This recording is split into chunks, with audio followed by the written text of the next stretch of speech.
talkSPORT Sports Update with Trust a Trader. When it matters, get the job done marvellously well by a verified Trust a Trader professional. talkSPORT. With your latest sport headlines, I'm Matt Hutchinson. talkSPORT understands William Saliba has agreed a new long-term contract at Arsenal worth around 600 grand a week. And our very own chief football correspondent Alex Crook says that deal has been months in the making. I think when Andrea Berta was appointed as Arsenal sporting director, he was tasked with making sure that Saliba committed his future. That has happened, and I would expect now contract talks with Bukayo Saka to ramp up. Saliba had been on Real Madrid's radar with his previous contract expiring in 2027. Well, elsewhere in North London, talkSPORT understands Thomas Frank is keen for Spurs to sign João Paulinho permanently. The midfielder joined from Bayern Munich on loan this summer, and that deal includes a £27 million option to buy. The EFL has confirmed Blackburn versus Ipswich will be replayed in full. The match was abandoned last weekend in the 79th minute as torrential rain fell in the northwest. Blackburn were 1-0 up. Liverpool youngster Rio Njamoa has signed his first professional contract. The 17-year-old forward has already scored for Arne Slot's side this season, bagging a last-minute winner at St James's Park. And Simon Jordan has shared his reaction after Wayne Rooney said without help from his wife Colleen, he'd be dead from alcohol struggles.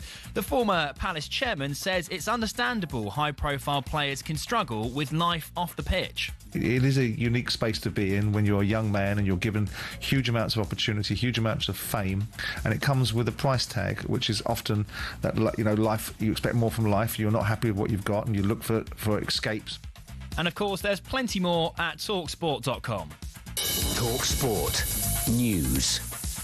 Ticketmaster customers will be getting more notice if tiered pricing is going to be used, and Andy Burnham insists he's completely committed to Greater Manchester. That's despite hinting he wants the Prime Minister's job. More from the news team at past. talkSPORT weather with QuickFit. With our wide range of services on offer, including tyres, MOTs, servicing and brakes, you can drive away happy every time. We're expecting a dry night ahead for most of the UK, and that will continue into tomorrow morning with plenty of sunny spells.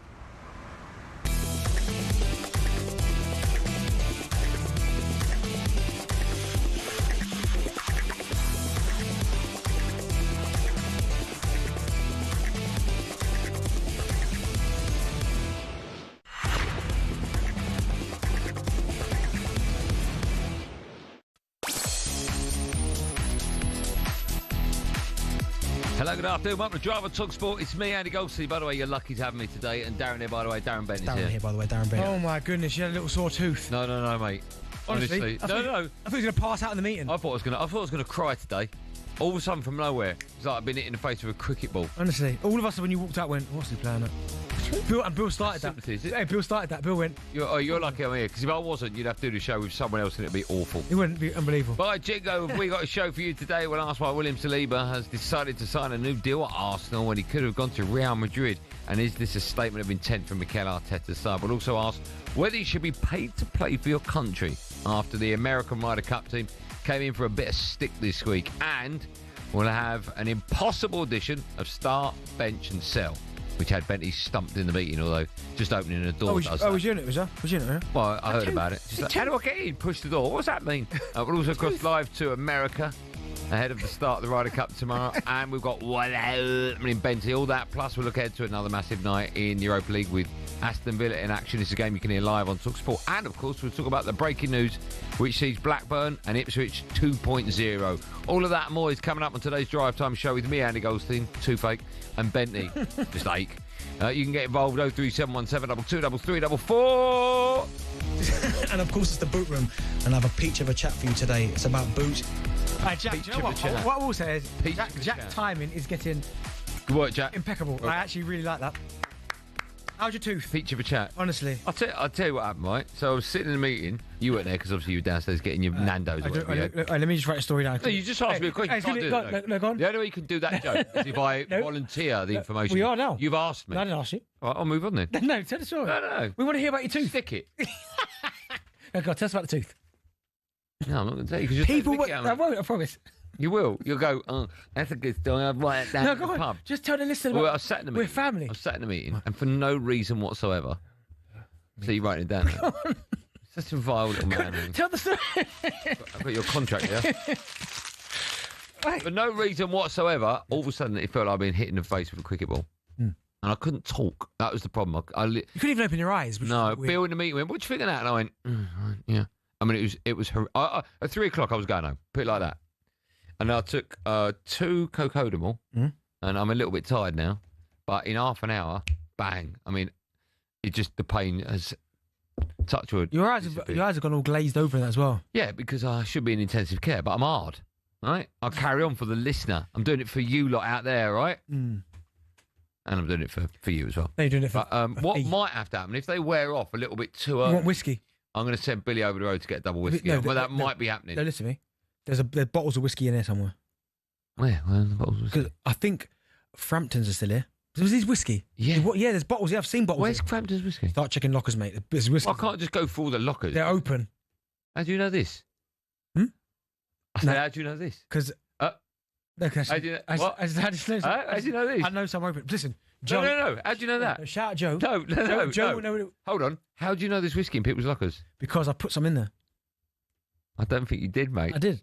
You've been nicking it, haven't you? No. You've been nicking Frampton's whiskey. No, I haven't. But I just know there's some whiskey. Little present for someone. Hey, I got you some. Oh, that's nice, Benny. Cheers for that. Ask Joe. She likes some whiskey. Can you get whiskey on standby? I might be doing the second half of the show a little bit drunk.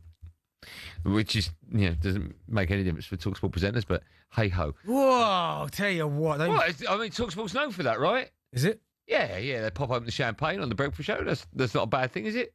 I don't know.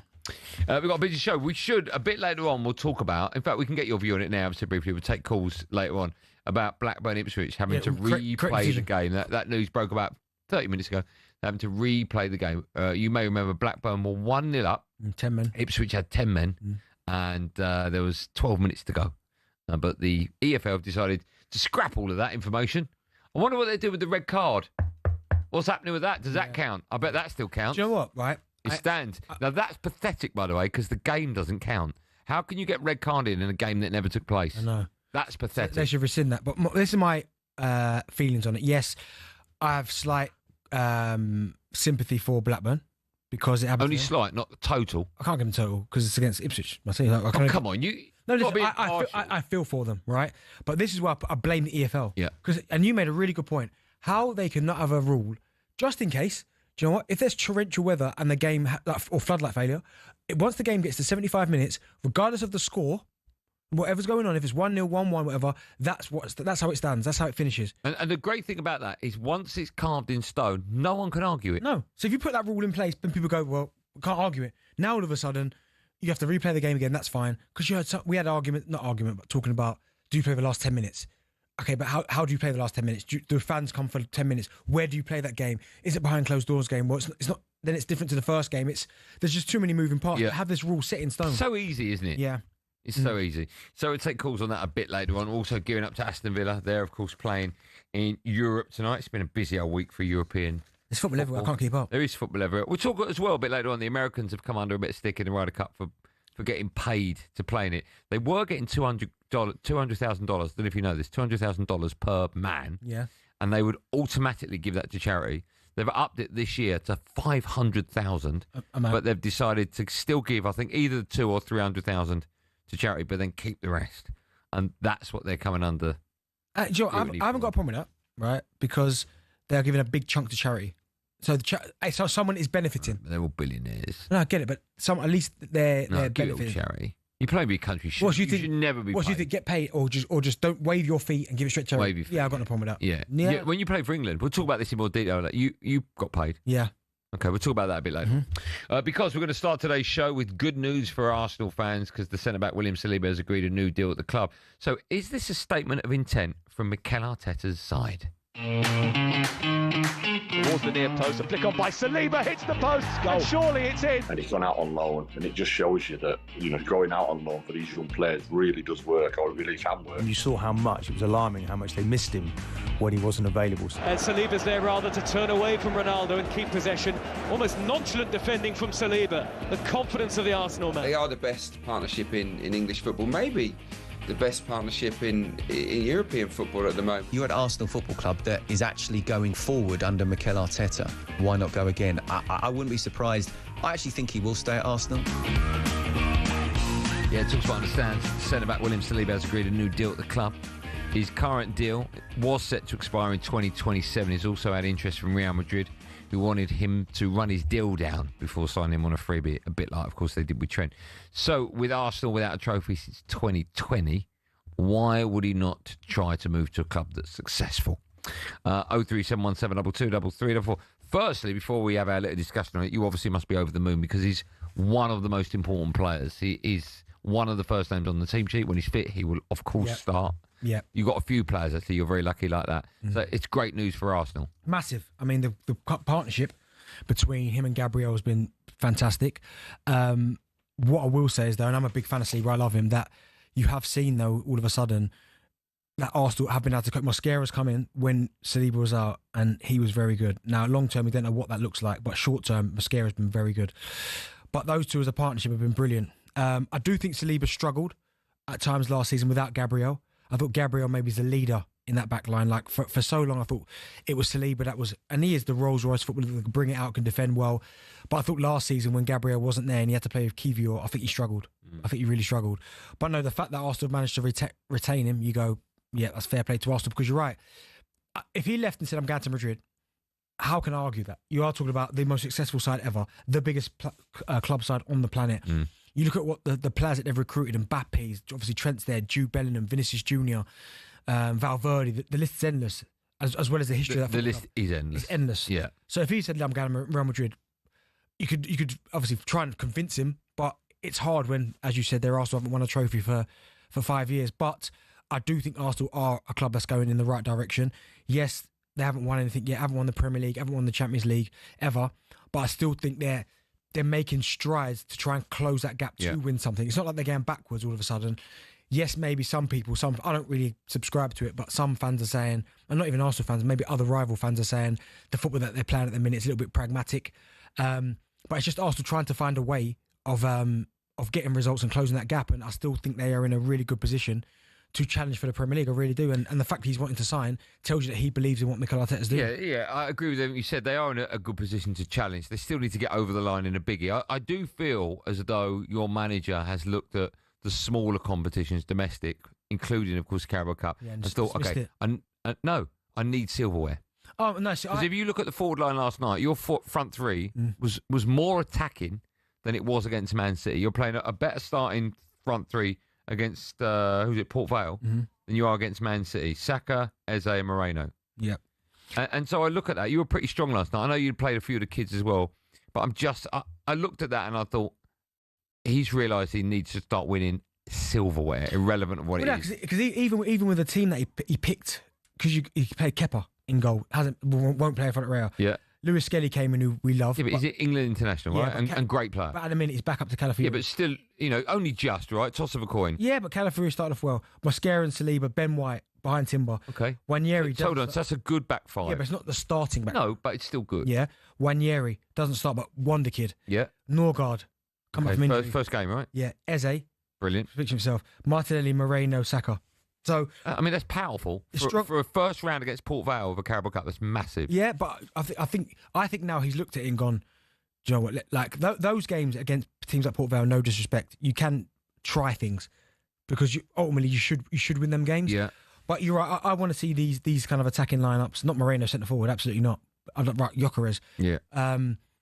Against Newcastle at the weekend, I don't want to see, again, no disrespect. You won't. I don't want to see Trossard. You won't. I want, even though he scored a good goal when he came on again last night, I want to see Martinelli from the left. Well, Eze will play the 10. He has to now. Yeah, him 10, Martinelli from the left, Saka from the right, Gyökeres down the middle. I don't know experiments. That's what you will have. I don't want experiments. No, you don't want no defensive. No, because I don't think you will. You have to go and win games. But do you think? I think this obviously shows intent. Yeah. Well, there's two ways of looking at it. One, it shows intent, right? But two, it also, you could argue it's his way of saying, if you don't win anything in a certain time frame, I'm going, but at least you'll get money for me. I won't go on a free. So I think this deal proves that Arsenal can't lose. Well, I think it is intent from the club, obviously, to put a good enough contract for him to sign it. But I think it comes down to him. he's probably looked at the contract, of course, looked at the project that Mikel Arteta is doing, and he wants to be part of that, and he believes that he's got a great chance of succeeding at Arsenal Football Club, and I really like that. But as I said, I will never ever have a go at a player who wants to leave Arsenal to go to somewhere like a Real Madrid. No, okay. Because that's what dreams are made of. Let me ask you this. We'll go into the break with this question. Do you think this season's approach to the Carabao Cup is different to previous seasons for Arsenal? I think it will be. It has to be, right? I'd love Arsenal to win it. We haven't won it since 93, I think it was. Okay, well, there you go. Bentley would love Arsenal 92, to win 93, something the like that. Carabao Cup. I think it's imperative that you win silverware this year. Imperative. Because that's how you build. I think it was Jose Mourinho when he was at Chelsea, the first cup he won was the Carabao Cup. Yeah. And that's why you start building on success. So Arsenal fans, how important now is this competition? And also you can phone up and talk about Saliba. He signed a new deal at your club, so how important is he going forward? 03717 22 3344. Arsenal Chat is how we start today's show, live on Drive on talkSPORT.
Mind a bit of Jack Dizzy Rascal next, maybe. Yeah, come on, Jack. Where's Dizzy, man? Bit Dizzy. Driver talkSPORT, me, Andy Goldstein Darren Bent. By the way, we're taking Arsenal calls in just a second. I don't really understand the technicality of this, but the switchboard was on 2 and it should be on 1, and that means we could... Anyway, if you call now, Arsenal fans, you'll go live to air. So you know that time you listen, you go, yeah, I'll call, but I won't get on. You'll get on right now. 0371 722 334. If you call now, Arsenal fans, you'll be next. Still to K, we'll be asking whether Harry... Still to come, we'll be asking whether Harry Kane, there's that word, is better than Rooney or Shearer. That's Bentley's start sub or so. Good luck with that. Practically impossible. Just quickly, Spurs are expected to make João Paulinho's loan from Bayern Munich permanent. Yeah, I'm not surprised. Good player. He's hit the ground running. And EFL have made the decision, we talked about this earlier, for Blackburn and Ipswich to be replayed in full after it was abandoned with about 12 minutes to go over the weekend. They have to rescind that red card. I can't remember the Ipswich player. Greaves? Jacob Greaves. Jacob Greaves. They have to rescind that. Yeah. The game now, factually... Doesn't exist. Doesn't exist. No. So how can you be suspended in a game that didn't take place? Yeah. Has to. EFL, you have to do that. Chris has sent a message in. Yeah, Christopher. But Darren, get one of your maintenance guys to give you a pair of pliers and pull Andy's tooth out whilst on air. Chris from Bournemouth. No, Chris, listen, I appreciate that. But I'm 2/3 of the way through root canal, the last part on Tuesday. Then we're fine. So you're going to get bumps in the road. So what are you actually feel? What is the feeling, the sensation? It's like a cricket ball's just smashed me in the side of the mouth. All of a sudden, boom, from nowhere. No good, Benny. When you get older, you'll get it. You're young, you're like a whippersnapper, you're a baby. How old are you? A little bit older than you. How old are you? Well, in marathon terms, bracket, we're not in the same bracket. We are, mate. We're not. We looked. We are in the same bracket. I am 41 to 50. Okay. Are you in that bracket? Let's take some calls. 03717222344. Oh, we're still waiting for Arsenal fans. Let's speak to a Blackburn fan. Arsenal fans, by the way. You'll be next. Chris joins. Hello, Chris. Livid. Hey, how you doing, lads? Great show as always. Thanks, man. I am okay, but it's not my team that was leading with 10 minutes to go. How are you feeling? I'm very disappointed, obviously. With the position that we're in at the moment, we've only won 2 games out of the last 6, which obviously the game against Ipswich would have boosted it. I think it's a bit harsh. I think the referee should have made a decision a lot before 10 minutes to go. Agreed. And I think it's harsh on Blackburn. I think we've got players that are rotational players as well, that some may have got injured in the game and things like that. Also with the 10 men that they should have had. And I think it's just unfair, I think. No, do you know what, Chris? I listen, even though I've connection to Ipswich, I feel for you. I feel your pain because 70 minutes... You laughed in the office? No, I didn't. 80 minutes to go. You did. You went... 10 minutes to go. You laughed. And then... Didn't you? You disgrace you. Look, you're laughing now. Because you're making me laugh. Oh, my God. Chris, I can only apologise. And then, you're right, I blame the ref, but also as well, the EFL have got to take some responsibility in this, because if they had a black and white rule in place, then Blackburn leave there with 3 points regardless of the weather, and you move on to the next one. But now you've got to find break in the calendar to plan another game. Yeah, I think obviously if it goes over a certain time period, then that's what it should be looked into. 100%. But what's the rules are there? Chris, thanks for your call. What's annoying, right, is he said, agreed with you, and you've agreed with me. Yeah. And probably everyone listening to this will agree with the fact it should now be written in stone. Yeah. So there's no argument, there's no discussion. No. Even if it happens, even the commentator will go, well, at least we know it's got to be replayed. Yeah. Why is that rule not in place today? Yeah. Or tomorrow or tonight? Agree, because you're right. If it happens again, the commentator goes, well, that's the game's abandoned, which means Blackburn are awarded the 3 points now by the letter of the law. Yeah, everyone knows. Everyone goes, you know what, I'm gutted about it, but we'll move on to the next. I just don't get it. And then there's no argument. You've got Kieran McKenna and the boys are just rubbing their hands together. Of course they have, yeah. Neil, imagine if Ipswich were in that game. That'd be horrific. Oh, they will. Isaac is an Arsenal fan. Hi, Isaac. How are you doing? I'm not bad. How are you guys? I'm good. I'm very well. It sounds like you're mending a car. What are you doing? I'm just pulling up now. You just what? I'm just pulling up now. So just what was it? What was that creaking and stuff? That creaking. That was me just pulling up. Okay. A loud pull-up you got there. Double D40. What would you like to say about your team, Arsenal? Are you throwing up about Saliba or how important the competition is? It's about the League Cup. I feel like that won't... us winning the League Cup would be nice. It would be a nice bonus. But I think that Mikel Arteta has to win either the Premier League or the Champions League this season. I don't know if I speak for all Arsenal fans, but I think this isn't a project anymore, and he needs to win something big.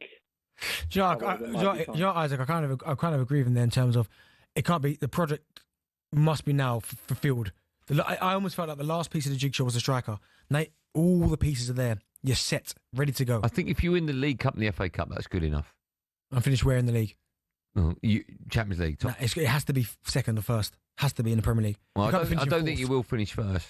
Okay, well, second then. Yeah, I think if you finish second again and win 2 domestic cups. Yeah, I think okay, fine, no problem at all with that. But if you finish season second again, it's like, oof. What if we win the Champions League and the Premier League and the FA Cup? Yeah, well then when you wake up, you just don't bang your head on the radio. Imagine you do that. That won't be happening. All right, mate, on this show, I won't come in. I'll have toothache for the rest of my life. I won't be coming. If Arsenal, you won't. Okay, if Arsenal win 3 of those, mate, you play 2 defensive handbrakes on when you play big clubs because you haven't got that to get over the line. We have. Well, factually, you haven't. Did we beat City last year 5-1? Who? City. We didn't beat City. Did who? Did Arsenal beat City? We did last year. Beat City 5-1. Yeah, how'd you get on in the league? What? How'd you end the league season? Yeah, no, I'm saying, but we know the handbrake wasn't on then. The rest of it was. Sorry, I mean, you're arguing with me. You finished second again. First game of the season, it wasn't on. But I don't. Where's your argument from? You haven't won anything with him. No. Arteta. In Arteta, we trust. Yeah, dear. Good luck with that trust. Still to come, we'll be asking whether Harry Kane could return to the Premier League. I'll tell you now, he won't. Go on. Would you swap right now? What, me and you? No, Arteta for Amorim. No. All right. No, not in a million years. Why not? Because I don't think your manager's a winner. And yours is what? Well, I don't think yours is a manager. Oh. How many Premier Leagues or Champions Leagues has your manager won? None. How many's mine won? None. There you go. What's that tell you about your manager? Who's look better? Doesn't matter about look better. It's all about looking better. Oh, is it? Okay, well, it's not for my club. We need to win it. But if you want to look at it, it's fine. When we win it, you can look. Right, time for no Googling. By the way, Goldstein's no Googling at 6:30. And I swear to God this is true. You can ask Billy. Billy, how unbelievable is the question? I can tell by Billy's bad. No, I swear to you, Bill. No one in the office got it. No one in the office. Ask me in the break, I'll get it. Well, why don't I ask you at 6:30? All right. You won't get it. Time for the 4:30 one, though. There are 2 teams in the Football League that are not directly named after a place. You know, I knew one of them. I didn't know the other one. 2 teams in the Football League that are not direct. So, for argument's sake, Tottenham Hotspur, Tottenham. Oh, that's the place. All right, well, you looked at me puzzled. Arsenal? No. Why have you said that? Oh. Okay, there's 1 left now. Sorry. I don't know why, when you said Football League, I just, in my head, had EFL. Yeah, all of it. All right. EFL, Premier League, everything. Okay? I've got it. Benny's got one who's... Benny's got one who's the other. The answer to that, if Benny doesn't spoil the party after this live and drive and talk sport.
Well, it's a busy day in North London with two key bits of news to bring you. We start with the red half, as it's our understanding William Saliba has agreed a long-term contract with Arsenal.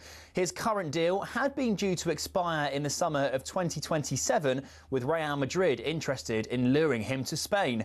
talkSPORT's chief football correspondent is Alex Crook. I think when Andrea Berta was appointed as Arsenal sporting director, he was tasked with making sure that Saliba committed his future. Well, on the other side of North London, we understand Spurs are keen to take up their option of signing João Paulinho permanently. Now, this evening, it's Villa's turn to kick off their European campaign. The stats suggest, at least in the Premier League, it hasn't been a great start to the new season, though. But Gabby Agbonlahor is confident Emery and co can turn things around. There is problems, of course there is, but nothing that can't be addressed on the training pitch. Hear them take on Bologna live right here on talkSPORT. Kickoff is at 8. On the eve of the Ryder Cup, talkSPORT's been told this might be one of the most hyped up events in golf history. I think everybody's been waiting for this more than any other event that I can recall. It's kind of crazy. Senior golf writer Alex Myers there, and the lineups for the foursomes are announced at 9 tonight UK time. We'll also have, of course, live updates throughout the weekend.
Jack has completely messed up the Really, track. Jack, what's the matter with you? Jack, either one or the other. Jack, one or the other.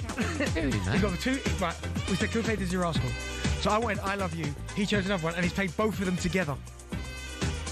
Okay. Jack, honestly, man. Jack, there must be something in the world you're good at. Yeah, honestly, both the Dizzy Rascal tracks at the same time. So, I mean, the only way you can do that is by pressing both buttons. Yeah. And your brain knows you're doing that, so I don't know how that's happened. Before the break, I asked the question, who are the only two teams in the Football League that are not directly named after a place? You mentioned Arsenal.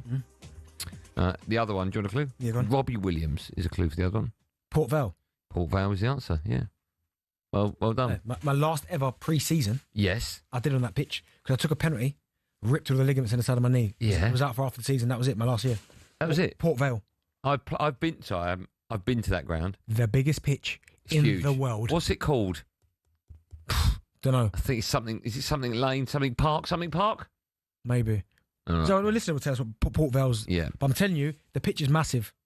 It's probably the biggest I've ever played on. So I went there with Bob when he was playing a gig there, and the side that you run out of, they've done all that up, and I have to say it looked incredible. Yeah, beautiful stadium. He's got a big connection with that club, hasn't he? Yeah. Still to come, we'll be discussing whether you should be paid to represent your country. But now, former Man United striker Wayne Rooney has been speaking to the Rio Ferdinand Presents podcast, and he said that he believes Harry Kane is England's greatest ever number 9. For me, he's the greatest ever England number 9. Player, I'm not sure. For me, he's the greatest ever England number 9. I think I could do things. Player, I'm not sure. Potentially, he couldn't. I was nastier. I think I could do things as well. But potentially, in terms of I was nastier. goal scorer, he creates goals. But you're watching people say like, "Oh, he scored against goal scorer, he creates goals." You're watching people say like, "Oh, he scores every game." Somebody, or does he play well all the time? No, but he scores every game. Does he play well all the time? No, but for me, he's above everyone. What's going on here today? What is happening? We go to Wayne Rooney chat and Jack's pressing Dizzy Rascal. Dizzy Rascal. Jack, what's happening? I know he does a pilot, but oh dear, I can only apologise about that. Listen, Kane, of course, has been linked to a move back to Spurs. I saw actually yesterday. Sorry. Go on. The question. What did you say about what was that last Googling question? About 2 clubs that are not actually a place. Okay, well, a few people have had a few good suggestions. Right. Queen's Park Rangers. Well, Queen's Park is.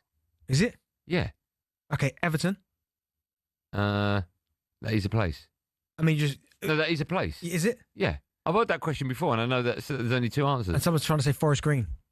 So that, of course, that's a place, Forest Green. I'm only reading what people are saying. Yeah, well, don't necessarily read it. Turn it to Jim White. Not Jim White. Jeff Stelling. Park Rangers. Where's Queen's Park Rangers? Queen's Park is like... Because Queen's Park Rangers are in Shepherd's Bush. Well, it's exactly near there. No, I only know that because a friend of mine used to live in Queen's Park. Okay. That's not Rains Park, no?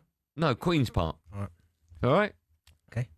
You finished? Yeah. God, I don't even know where we are. No, I'm making sure that, giving Jack time to press, not Dizzy Rascal.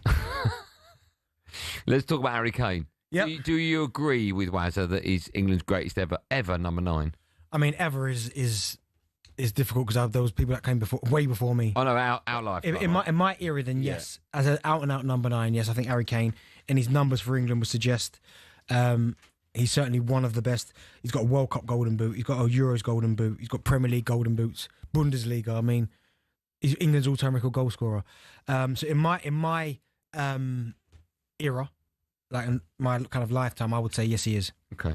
But I think Wazza is a better all-round footballer. Do you think if Wazza would have played his whole career as a number 9, yeah, we would see completely different numbers?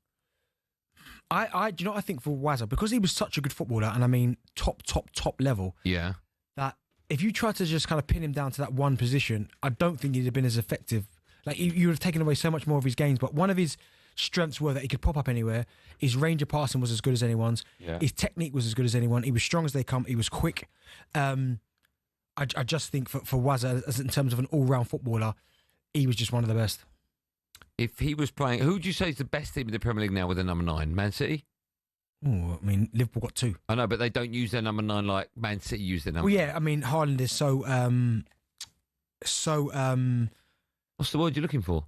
Like, you can't, integral to what Man City do now. But remember, it took not convincing, but Pep for large spells doesn't really like that traditional centre forward. But I think when you've got someone who's that good, well, I was going to ask you if Wayne Rooney's pomp played in this Man City team, just as a number 9, like Haaland. He's not scoring Haaland numbers. Is he not? No, he's not scoring Haaland numbers. But why do you say that? Because you can't just again. Wazza's game wasn't just about being a number 9. He could pop up everywhere, and that's what made him as great as he was. Do you know what I mean? That he could play on the left, he could drop into that 10 position, he could play high. But Kane does that. Yeah, he does. Yeah, but I still think Wazza's the best all round. But I think Haaland is an out and out striker. Oh, without a doubt. So yeah. he will sniff out chances in the box. That Kane will sniff them out because he's that type of centre forward as well. But Haaland will sniff out chances where we don't even know the ball's going to drop there, and he'll just anticipate something drops and then he'll pull it in. Okay, so let me ask you this: we're talking about when we took Kane, Rooney, and Shearer. Mm-hmm. We're talking England's best 3 number 9s in our era, yeah. I mean, some people would put Owen in there. Okay, I'll give you Owen as well. I'll give you Owen as well. Out of those 4 in their pomp, who replaces Haaland the best in that Man City team? Shearer Kane. I think for Kane or Shearer. Because Kane would drop back, but Shearer would stay there. Yeah, I agree with you. Okay, this is an easy one. Start, bench or sell Kane, Rooney and Shearer. I'm starting Wazza. You're starting Wazza? I'm benching Kane. So you're going to sell the Premier League top goal scorer? Yeah, I'm sorry, unfortunately, yeah. Selling Shearer? Yeah. How much do you get for Shearer now? Well, okay. How much do you get for Shearer? A lot. Go on. And Shearer is like, and I was having this argument out there in the office because they were like, yeah, Shearer, like Newcastle. I'm like, whoa, wait. You didn't see Shearer before when he was at Blackburn. I mean, I saw him briefly at Southampton a little bit. Yeah. But before he had the knee injury, he was... Yeah, him and Sutton were unbelievable. Oh, my goodness. He could run, head, tackle. He could do everything. His volley was ridiculous. Ridiculous. Yeah. Right? So, but unfortunately, I mean, who else are you selling out of them three? No, I agree. Go on, how much are you getting for all... okay, how much are you getting? All three in their pomp. They all come on the transfer market. Oh, I mean, Wazza, 150. Is that all? 150? What do you reckon? I think more than that, mate. What, Kane? Well, Kane went for 100 in his 30s. Well, touching 30. I reckon Kane in his pomp's 130. Wazza, 150. Yeah, and Shearer, he's got over 100. 130 as well. Yeah. I mean, you are talking about like a 10, a 9.9 and a 9.95 or something. What two play best together? Oh, that's an unbelievable question. It's got to be Rooney. It's got to be Rooney and... No, Rooney and Shearer. You're taking Kane out, yeah? You'd have to, because Kane will drop deep. Wazza does that already. Okay. And Shearer is the out-and-out centre forward. Yeah. Well, maybe I'm not selling Shearer then. Oh. I might have to sell Kane. You can't. It's England's greatest. Yeah, you're right. See? What are you going to do? What's your definitive answer? Do you know what? I'm starting Rooney. I'm benching Shearer. I'm selling Kane. Are you? Yeah. That's controversial. Yeah. Okay. Shearer is different. Honestly. Yeah, but he did go through that patch where it just wasn't working for him around about 96, and Terry Venables stuck with him, thankfully, obviously. I mean, 260 in the Prem. Yeah, he took a lot of pens, though. What does that mean? So did I think 41 pens. So did Kane. I'm not taking anything away. You haven't given me yours yet. I don't need to. It's not about me. The show's about you. You winded me up. Anyone who listens to this show daily will know that you think it's about you. No. So, it's my show. No. It's my show. No. So we need you to answer. I'm flying the plane. No, we need. So I'll get you to the destination at 7 safely. You are not saying. You're the entertainment. You're not a sheep. Just listen. You're the entertainment. Give your answer. No. Wazza. Wazza, I'm starting. Yeah. No, this is the hard bit. Okay. Did you start Wazza? I started Wazza. Okay. But I'm selling Kane. What is it? A one-off game? I've got a one-off game. One season. One season. I'm gonna bench Kane and sell Shearer. Oh, I don't feel comfortable selling Shearer. It's impossible, isn't it? Well, you have to give me. I'm gonna start Rooney. Mm-hmm. I'll tell you why I'm gonna sell Kane. Yeah. Because Rooney and Shearer are very similar. Yeah. Right. And so if Rooney and Shearer are not similar. Rooney and Kane are similar. in front of goal. Kane drops too deep. Yeah. And Wazza used to drop deep. Yeah. But Wazza didn't drop as deep as Kane, right? Yeah. So I'm thinking if 45 minutes God Rooney gets an injury, like for like Shearer. I don't know. There's no answer to that, right? There's no answer. Well, we need you I'm to... going to start Rooney. I'm going to bench Kane. I'm selling Shearer. And with the money, I'm going on Oddly. All right?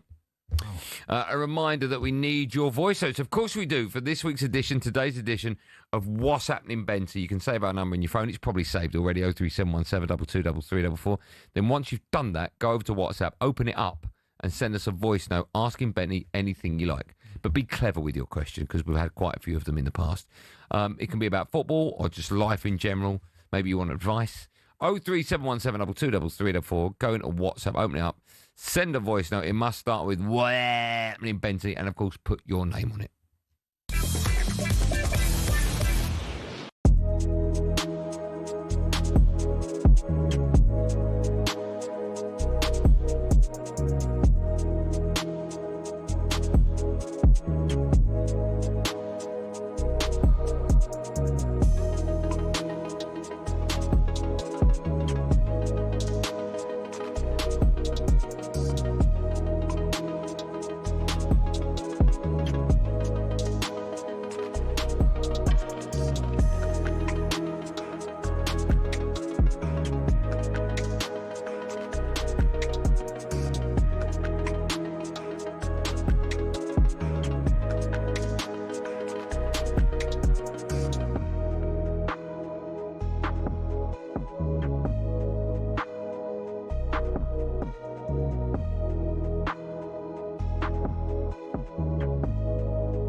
driver, talkSPORT, me, Andy Goldstein, toothache. Darren Bent is alongside me, just backache.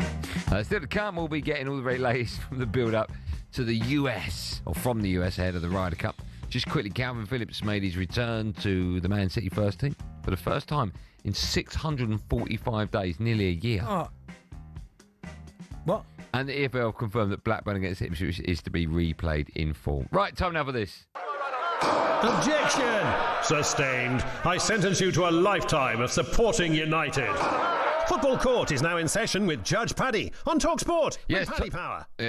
Yes, time now for Order in the Court as we welcome Alex Fitzgibbon back from our friends. All rise for the Honourable Judge Paddy. That's busy, isn't it, lads? Yeah, that's too much. From our friends at Paddy Power for this week's Judge Paddy. How are you, Alex? All good, boys. How are you? Oh, good. Do you know, when I first saw you, I thought you had a green screen behind you and those were two massive like buildings in America, but it's actually just cupboards in your house. Wait, what's the here, Andy? What's the story with Benty's top? Jesus. We don't like Benty's fleece. You got a fleece on? I'd wear that yolk paint, probably. Is that bad? Oh, honestly. I think that I'll be honest. Hey, the judges come on here throwing shots.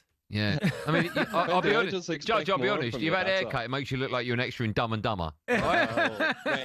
Mate, the last time I was on, it was about way too long, so I had to get a little trim. Yeah. Okay. Honestly, you should have gone into the barbers rather than fish and chip shop. Look, you've obviously. Yeah, don't you start talking about haircuts. Oh, here we go. Hey, this is the real debate. This is 45 seconds for Alex. All right, Lloyd Christmas, calm down. Right. Each week, Judge Paddy, Lloyd Christmas, is here to rule on a topic that Benty and I are going to debate. What are we talking about this week? And it pains me to call you this, Your Honour. So this week we're going with, is there too much sympathy for bomb squad players who aren't wanted by clubs, but they won't leave, and they're earning a few grand a week? So what are our thoughts on that? Okay. That's a long headline. Benty and I, we've got 45 seconds each to make a I'll let Andy go first. And present our evidence. Yeah. Alex, can you both stop interrupting me so I can read this? God, dear. Alex, you're going to judge us on our knowledge, our stats, delivery, and anything else that you think is relevant. Judge, are you ready? Yeah. Benty, shut your face. My 45 seconds starts now. Now, as I've said previously, I don't feel sympathy for players once the window is closed because I have a problem. I feel their pain that they just can't get a move. We saw that picture from Raheem Sterling the other day. But where I do have a problem is where the window's open. If you want to get your move, force through a move, right? If you're on 350 grand a week, make your decision. And if you want to stay and not play football, then that's your decision and don't moan about it. If you're happy to take the money and not play first team football when you've got the opportunity to force through a move when the window's open, then once the window closes, don't start posting pictures on a cold, wet Tuesday afternoon when you're training on your own. Oh, it's cold out. This is where I am. You had the chance to move. You decided to take the money. Order! That was longer than that. It was a long. That was perfect. That was perfect. On the money. 45 seconds. Perfect, says the judge. Good luck with that, my friend. You're 45. Andy, that's probably the best one you've ever came with. Thanks, Judge. You're looking good. I'll take everything back about your hair. I don't know where this is starting. I've seen some Goldstein's go and paste in the post. Right, your 45 seconds, Darren Bent, starts now. Listen, where I have sympathy for them, I've actually been in this position, Judge, in the bomb squad, and I can tell you now. You play football. You could be earning all the money in the world, and it doesn't help the fact, and it's hard to take.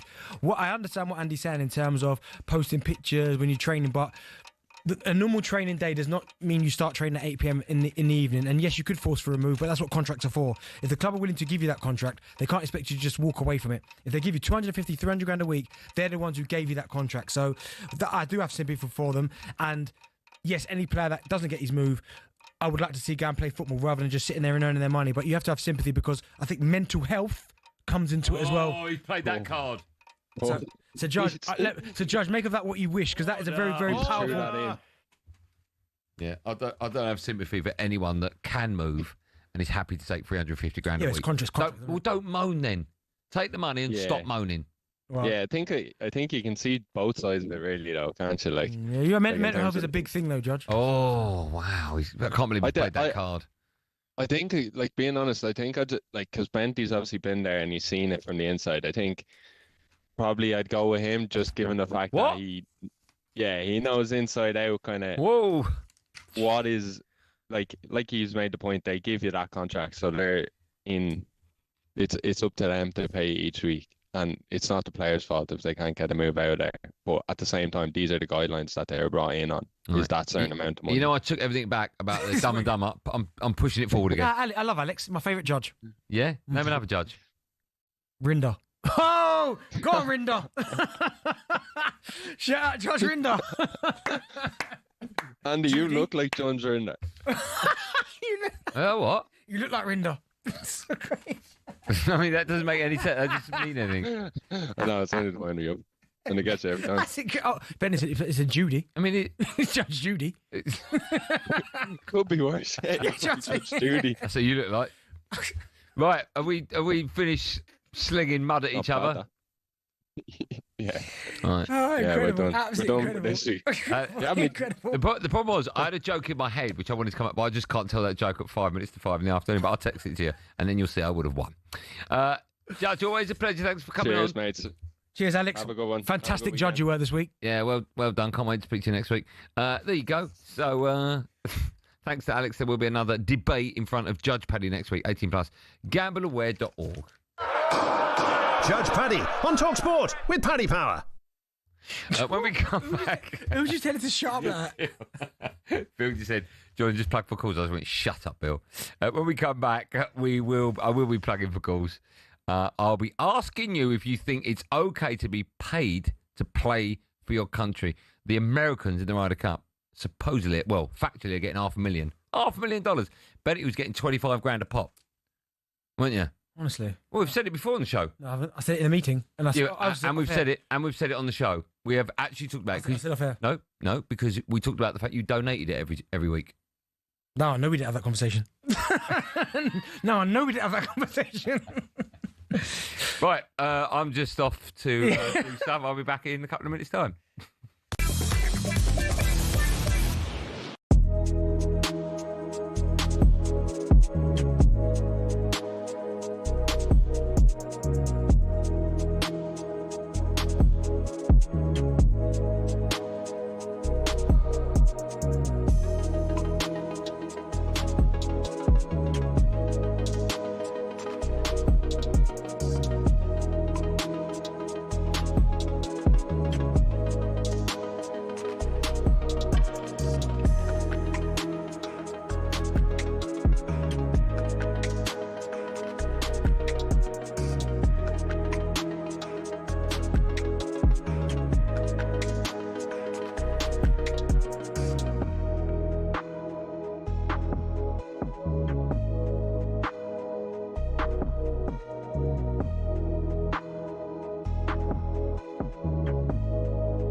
Well, it's a busy day in North London with two key bits of news to bring you. We start with the red half, as it's our understanding William Saliba has agreed a long-term contract with Arsenal. His current deal had been due to expire in the summer of 2027, with Real Madrid interested in luring him to Spain. talkSPORT's chief football correspondent is Alex Crook. I think when Andrea Berta was appointed as Arsenal sporting director, he was tasked with making sure that Saliba committed his future. Well, on the other side of North London, we understand Spurs are keen to take up their option of signing João Paulinho permanently. Now, this evening, it's Villa's turn to kick off their European campaign. The stats suggest, at least in the Premier League, it hasn't been a great start to the new season, though. But Gabby Agbonlahor is confident Emery and co can turn things around. There is problems, of course there is, but nothing that can't be addressed on the training pitch. Hear them take on Bologna live right here on talkSPORT. Kickoff is at 8. On the eve of the Ryder Cup, talkSPORT's been told this might be one of the most hyped up events in golf history. Obviously, there was the 1 year delay because of COVID. But, once it was announced, Bethpage, New York, Ryder Cup, as we all know, has gotten to be so big. I think everybody's been waiting for this more than any other event that I can recall. It's kind of crazy. Senior golf writer Alex Myers there. Well, the lineups for the foursomes are announced at 9 tonight UK time, and we'll have live updates throughout the weekend. And Frank Warren has exclusively told talkSPORT Derek Chisora still doesn't have an opponent for his 50th fight. I don't know yet. It's something we've got to sort out. We've got quite a way to go yet before we officially announce that. So, but when we do, we do. We've got some great cards coming up, but I just can't give you any information on that at the moment because we were looking at an opponent, but that opponent's no longer available. So we've got to fish around and hunt for a new one. Get more from Jim and Simon's chat with the head of Queensberry Promotions on the talkSPORT Boxing YouTube channel. And of course, there's plenty more, as always, at talksport.com.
You up, Benny? How you doing?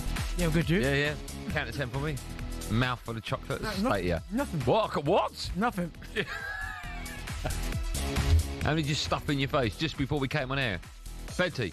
What's up? I'm doing a bit of research. Oh, my God. Well, you don't need to eat the research. Welcome back to our number 2 driver talkSPORT. Me, Andy Goldstein Darren Bent. Want to hear the most annoying sound in the world?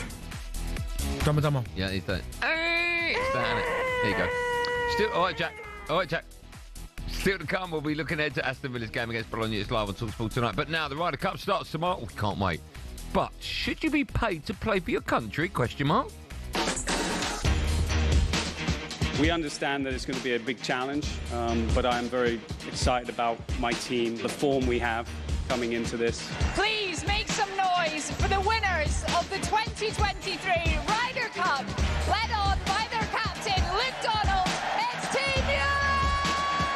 You can go wherever you want with all the detail. The bottom line is, can the players perform in a hostile environment? Europe has pulled off the Making the team is not the trophy. You know, it's not a participation award. It's a nice thing to say you've done, but really, when you represent your team, you want to be able to win the thing. I catch myself every now and then looking down the fairway, seeing the guys walk down the fairway and think how badly I'd want to do that. But I feel like I've been called for a bigger cause here. If you have those experiences that you remember for the rest of your life, that's worth more than a couple $100,000 in the back of your pocket. Can't wait for this. We're going to get all the latest from our correspondent Sean O'Brien a bit later on. But something that has caused a debate in the build-up has been the decision that the USA team are being paid for the first time. Now, over the years, any money that has been made by the players has gone straight to charity, so they've not been paid. But on this occasion, the players will now earn $500,000 each, with $300,000 of that going to charity. Therefore, of course, £200,000 has been left for them to do as they please. Now, some players, including Scotty Scheffler, have said their whole fee will go directly to charity, whilst others are yet to comment. So the question is, should you be paid to play for your country? Well, I don't think there's a right or wrong answer, really. Oh, there is such a wrong answer. The wrong answer is yes, you should be paid. You think you should be paid? No, that's the wrong answer.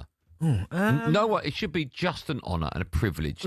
When I got into the England squad, I didn't know about this until a pay package came through. I did not know. I was with you. I thought, like, it almost becomes irrelevant. And I know for everyone, money's not irrelevant. But when you represent your country, money's the last thing on your mind because you're thinking, oh my goodness, I could be about to become an England international.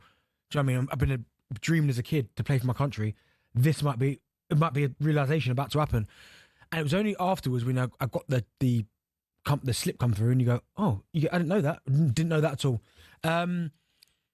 But yeah, I mean, if the charity is going, if the money's going to charity, then I think the honour of, as you said, they're representing the country should be enough.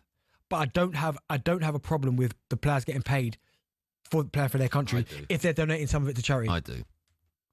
Got the majority, in fact, I would say all golfers playing in the Ryder Cup are multi-millionaires. Okay. The money involved in that sport is... Yeah, but you don't know what people's financial situations are like. It doesn't matter. If you're a multi-millionaire and you're given money to play for your country, you don't need that money. You don't need. You should give it to people that need it. They might need it, but I they don't need it. The only thing they'll need it is to fill up their car. No, but I like the fact that they're giving a proportion to charity. Why don't you like the fact they should give it? I think it's disgusting. I never believe. Like, and listen, charity is important, but I never believe that you should be told you have to give. I don't like that. Right, where you're being dictated to, you must. No, what I mean, of course, I don't like that. No, but everyone should. Yeah, there's no excuse. 100%, and they are. Do you know what I mean? Well, some of them haven't commented yet. Yeah, see, I'd like to think they're just kind of waiting. Like, I almost want them to be not forced, but I would just come out and go, listen, I've got no problem with them keeping a proportion of it, but if you're getting that much money, no, I've got a problem with them keeping a proportion of it. Why? What do you mean why? Why would you keep $200,000? Why not? Because you're a multi-billionaire. Every little bit helps. No, I don't think it does help. I don't think it make no difference to any of these golfers. Yeah, but we're speculating in terms of... No, I'm telling you a fact. I know for a fact. Okay, what's Scotty Scheffler worth? About 400 million. Oh, do you want to... Yeah, Google it. What is Scotty Scheffler worth? I reckon about 150 million, maybe two. I'll go 170 million is my guess. No, you said 400. I know, but I just wanted to win that argument. I'm going to go 170 million, right? I don't think you're going to spell Scheffler, are you? Yeah, I've got it right. God, that's what Scheffler. Of course I do. Go on. How do you spell it? SCHEFFLER. No. Yes, it is. Okay, fine. You got it? What is Scotty Scheffler worth? Right, Scotty Scheffler. Here we go. His worth is...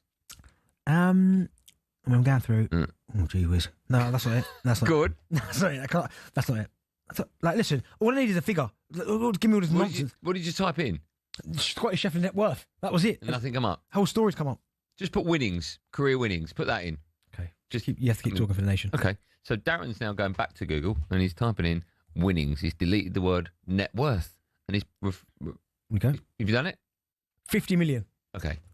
If your winnings is 50, I would like to suggest he's at least double that with add-ons, right? Yeah, but you're speculating again. Okay, let's take that out of the equation. He's got £50 million. Well, you don't need $200,000. No, but he might do. No, but okay, if he does, he's got a huge problem with his accountant. Well, no, he should fire him tomorrow. If someone say, okay, no, Benny, I'm not buying that. No, but I am. If you're getting $500,000 and he's giving 300 to charity, yeah, and he's taking 200 for himself, I've got no issue with that whatsoever. Oh, I have. What's he going to do with $200,000? How do you know? He might want to give, I don't know, his daughter's 200 grand. Go on holiday, love, here. Do you know what I mean? Because his daughter's love. He might do. He's got £50 million, mate. Yeah, but he might have other people he would like to give that money to. No. What do you mean, no? But he's playing for his country. It's an honour. I agree with you with that. It's an honour. You shouldn't be paid. Is A. Well, I don't know about shouldn't, but my point is. Well, hold on. Let's talk about that. Do you think he should be? Do you think players should be paid to play for their country? I never knew about getting paid. I thought it was just the honour. Do you think you should be? But if someone says to me, "Oh, we're going to pay you," I'm not going to say no. No, but do you think you should be? If you're in charge of it, I don't think there's a right. If you're in charge of every sport, there's one. Yeah, I'm paying them for their time. Yes. Okay, I would say no. You don't need to be paid. It's an honour. But we're going to give you 500 grand. Okay, I'm giving 300 away to charity. What a man you are. What are you doing, Goldstein? I'm giving $500,000. You're a better man. It shouldn't be. Why? You honestly think Scotty Shefflin needs 200 grand? No, but I'm saying it doesn't matter. But my point is, he's given more than half to charity. What's wrong with that? Why is he giving it all? Why should he have to give it to grassroots golf? Okay, well, how do you know he's not giving 200 to someone else? Yeah, but my point's not the money. My point is, don't get paid to play for your country. He's playing the Ryder Cup, mate. You actually can't put a price on that. I understand. He's playing in the most prestigious, not just golf tournament in the world, one of the most prestigious competitions in world sport. I understand that. That you should never get paid for that. No, that's an honour.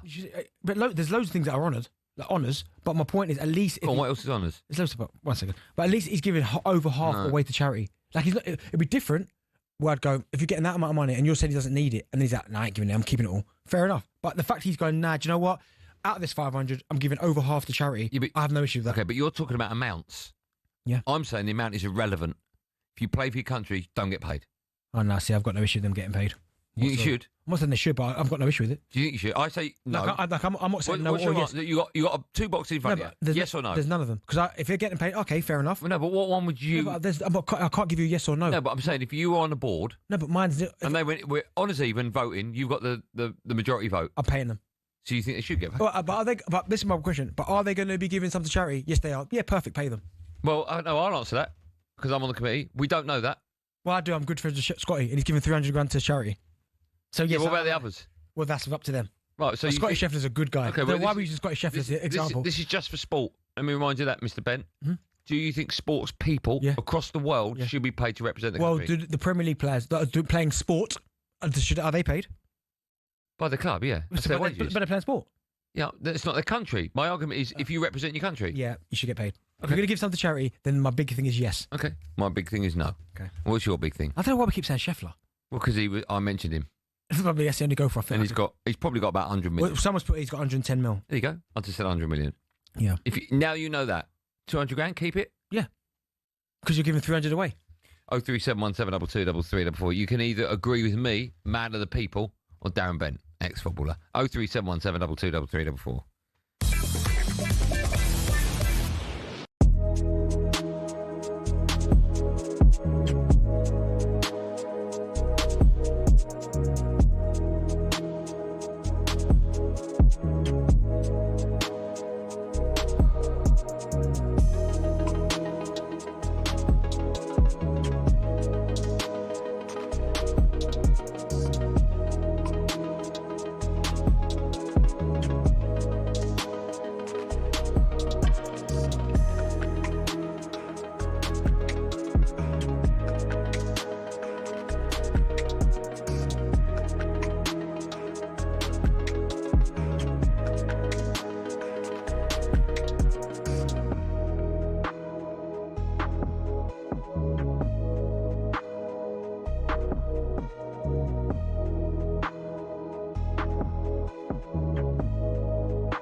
to drive on talkSPORT. Me, Andy Goldstein Darren Bent alongside still to come. We're having some fun with the best talkSPORT. Just quickly, Hugo Ekitike is set to be docked 2 weeks' wages following his red card against Southampton.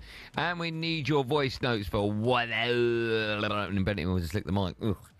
Save 03717223344 in your phone. Head to WhatsApp. Send us a voice note asking Benny anything you want about football or just life.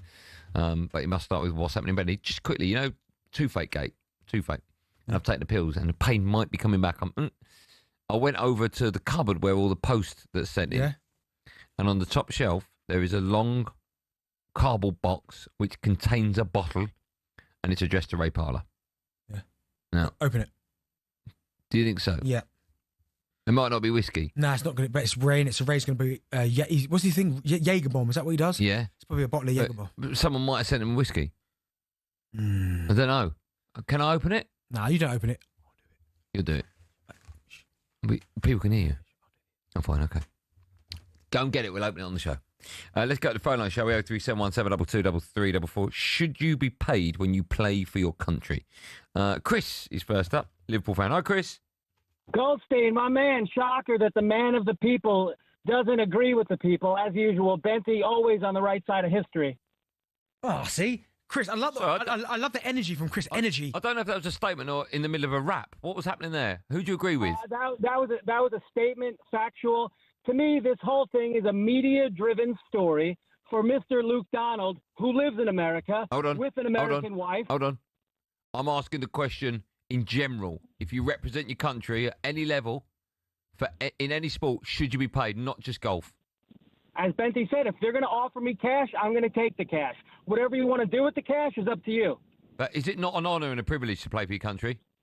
It's two separate things. Of course, it's an honor and a privilege. But if you want to get paid, be my guest. It sounds like most of the players are going to donate the whole stipend anyway. Yeah. But to the point is, I think it's a media-driven story in this case.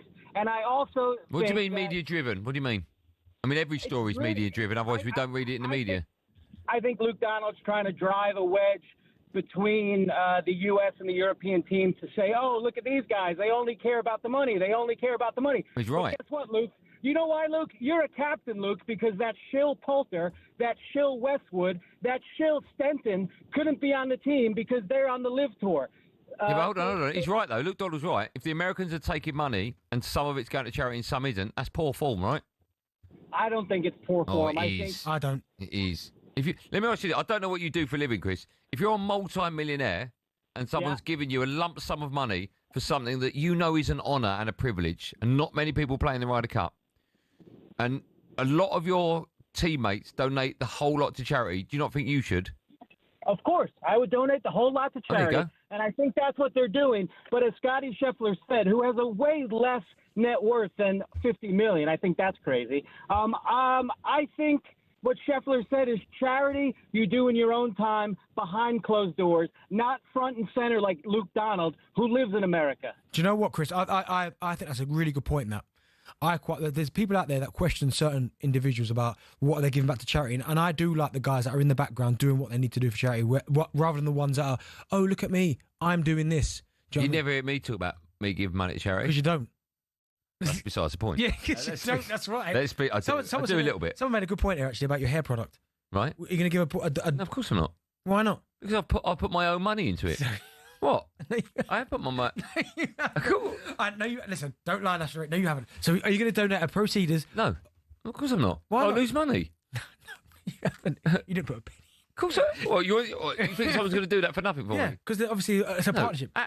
Of course it's a partnership. You didn't put no, you didn't. You didn't. If it makes money, then I will have that conversation for tax reasons. So if you make siphon off some. So if you make 20 what? £20,000, are you going to give some to charity? Let me tell you now, I ain't making anywhere near 20 But if you grand. did. If I make 20 grand, I will happily do that because that's about 5 years away. I don't think you understand how difficult it is to launch a hair product. Yeah, but I'm sure. And make 20 grand. Yeah, I'm just waiting for you to. Let me tell you now, right? And I'll say this on national. If I'm making 20 grand from my hair product, I'm happily giving money to charity. Happily. How much? Half? And I will see if I can donate a pair for them to. Oh, yeah. Thank you. Hey, ask Farrah. Ask Farrah tomorrow. Absolute lie. Hey, ask Farrah tomorrow. What about those trainers? Yeah, Swear on your kids' life. I gave them to Farrah. Swear on your kids' life. Don't do that. Ask Swear on your kids' life you gave them to charity. No, I gave them to Farrah. No, swear on your kids' life you gave them to Farrah. Ask her. Swear on your kids. I'm not doing that now. There you go. You are part of the problem, Darren Bent. Jack, you are honest. Jack. 2,500 pairs, like JJB Sports Your House, and you can't even give one pair to Farah for charity, for kids. I did. You are disgrace. When did we speak to Farah about You are back a year ago. No, it was the Legends of Dinner, wasn't it? You are an absolute disgrace. No, but don't worry. No, don't turn it on me. You've been caught out. Jack, promotion for Jack. Well done, my friend. Let's look at him. He's gone. You got nothing to come back with, have you? All right, Jack, how long to the break? Right, we got ages to go to the break. Jack, you are seeing. I'm buying you a drink tonight, Jack. Let's speak to John, the Arsenal fan. Hi, John. John? Oh, sorry, I had a Jaffa cake in my mouth. Sorry, I'm all good now. What is going on? Is that your catchphrase, John? No, I think it's the first time I've ever said it, actually. Is a Jaffa cake a cake or a biscuit? It's neither. It's his own grouping of food and shouldn't be... okay, great answer. Yeah. What's your view on Darren Bent? No, it's fine. I'm siding with Benty with this one. Thanks for having me on, by the way. I love the show. Thanks, man. I'm siding with Benty. I don't have a massive problem at all with anybody getting paid for representing their country. I don't want to give it to charity. I mean, obviously, fantastic, fair play, but I don't see the problem with them getting paid. Is essentially it's their job. They're doing extra work, for want of a better expression. So the normal man on the street would get paid for doing extra work at work. I don't think you can compare playing for Team America in the Ryder Cup to the normal man in the street doing extra work. Well, it's a principle, isn't it? They're highly paid people anyway, but the principle is the same. If you're at work and working, why should you not have the option to take the money? Okay. If you want to take it, great. If you don't, that's also great. But I don't have a busting great big problem with people getting paid at all. Go eat some more Jaffa cakes. Thanks, John. I will do. Cheers. Have a good one. John with a Jaffa cake in his mouth. Let's speak to Scott. He's a Man United fan. Scotty? Hello, Andy. Hello, Dan. Howdy, mate. You all right? Yeah, good. Listen, Darren, totally disagree with you. I'm 100% with Andy on this one. You play for your country, you play for pride, not for money. You play for your club, it's your job. You get paid for it. To play for your country, anybody that wanted to be a footballer, a sports person, growing up, would have played free gratis to play for the country. To wear them 3 lions or the flag on your chest, without a doubt, 100% behind Andy. But my thing is, Scott, is I'm not saying that they should be paid. I'm not saying that that's 100% that you have to be paid. I'm not saying that. But my point is, if they are going to get paid, and they're going to, you think they should get paid? Listen, I remember I wasn't yes or no. Why can't you answer it? No, because remember I said. Well, I say no. Scott says no. Yeah, I'm down the middle. There's no right. I don't think there's a right or wrong answer for it. If they're going to pay him for it, then I've got no issue with that. Scott? Well, no. Totally disagree. If the money should go straight to charity, then. I think it does now. It should go straight to charity. It shouldn't even come anywhere near the player. No, I think thanks for God. I think John Terry has made that happen, right? England player. I don't know who it was, but I don't think they get a penny now. No. Okay. Jimmy's up next. Liverpool fan. Jimbo. Afternoon, lads. You okay? Good, man. How are you? Not so bad. Not so bad at all. What would you like to say, Jimmy? Darren, I'm sorry. The man of the people. He's got it spot on. That's me, right? I'm man of the people, yeah? Well, that's what you said before. Yeah, Andy. yeah. Just quoting you, Jim, yeah. I've got it right. Because I'm the man of the people. That's why, Jimmy. You are not. Correct, you are. 100% correct. The point I'd like to make, so this particular competition we're talking about, from when it started, the players on both sides have never been paid. For me, now the Americans have made the decision that they're going to start paying their players, tells me someone has asked for it. Someone has asked to be paid. Either whether it was 2 years ago, or for this year's Ryder Cup, someone has been asked to pay, because the organisers, the Ryder Cup organisers, wouldn't just offer it to one side, or the PGA of America just wouldn't have offered it when it's never been paid before. Someone has asked for it. Let me ask a question, right? Who, me? No, yeah, either. Yeah, you. Okay. Right. Ryder Cup. How much do they make in total with the competition? About millions, right? Yeah, free sponsorship and all that, yeah. Right, and do they... TV broadcast. Do the Ryder Cup donate portions to... I haven't got that information. That's the thing. So for all we know, this is a way for the players to get money out of them to donate it to their chosen charities. Yeah, but they should all. Okay, that's a fair point. Do you know what I mean? So why should they? They don't have to declare that, but maybe they're going to themselves. What do you mean declare? What, to the tax man? Yeah, not that. Yes, definitely that. But my thing is, they might be thinking, well, hold on, you lot are making all this money, and I'm not seeing any of it, and obviously my designated charities are not. I don't know the answer. They might though. Do you know, but they might behind the scenes be going, okay, well, this is what we're going to do as players. Yeah, fine. Okay, that's a good point. Get a wage from them, and then dictate it to them. Okay. Well, then make sure all of your money goes. Okay, but that's a different conversation. But as long as some of it's going to charity, I'm happy with that. Mm. You seem to like charity, even though you don't donate yourself. Still to come, we'll be looking ahead to Aston Villa against Bologna. It's live tonight on talkSPORT. Well, first time for No Googling Part 2. My one in an hour is unbelievable. Genuinely. Palace, they're currently on a 17-game unbeaten run. We want to know who was the last team they lost against. I know exactly the team and the score. He said it on the show the other day. So who's been lazy and did that one? Probably Billy. Who's it? Who is it? Oh, Luke. Maybe Lukey one. The answer to that and more coming up live on talkSPORT with me, Andy Goldstein, man of the people, a man that keeps his promise, and Darren Bent. And I will see if I can donate a pair for them to use at their dispense.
Well, it's a busy day in North London with two key bits of news to bring you. We start with the red half, as it's our understanding William Saliba has agreed a long-term contract with Arsenal.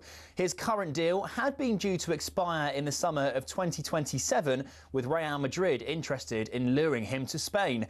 talkSPORT's chief football correspondent is Alex Crook. I think when Andrea Berta was appointed as Arsenal sporting director, he was tasked with making sure that Saliba committed his future. Well, on the other side of North London, we understand Spurs are keen to take up their option of signing João Paulinho permanently. Now, this evening, it's Villa's turn to kick off their European campaign. The stats suggest, at least in the Premier League, it hasn't been a great start to the new season, though. But Gabby Agbonlahor is confident Emery and co can turn things around. There is problems, of course there is, but nothing that can't be addressed on the training pitch. Hear them take on Bologna live right here on talkSPORT. Kickoff is at 8. On the eve of the Ryder Cup, talkSPORT's been told this might be one of the most hyped-up events in golf history. I think everybody's been waiting for this more than any other event that I can recall. It's kind of crazy. Senior golf writer Alex Myers there, and the lineups for the foursomes are announced at 9 tonight UK time. We'll also have, of course, live updates throughout the weekend.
This is a job that took me, Andy Goldstein, the trainer donator, Darren Bent.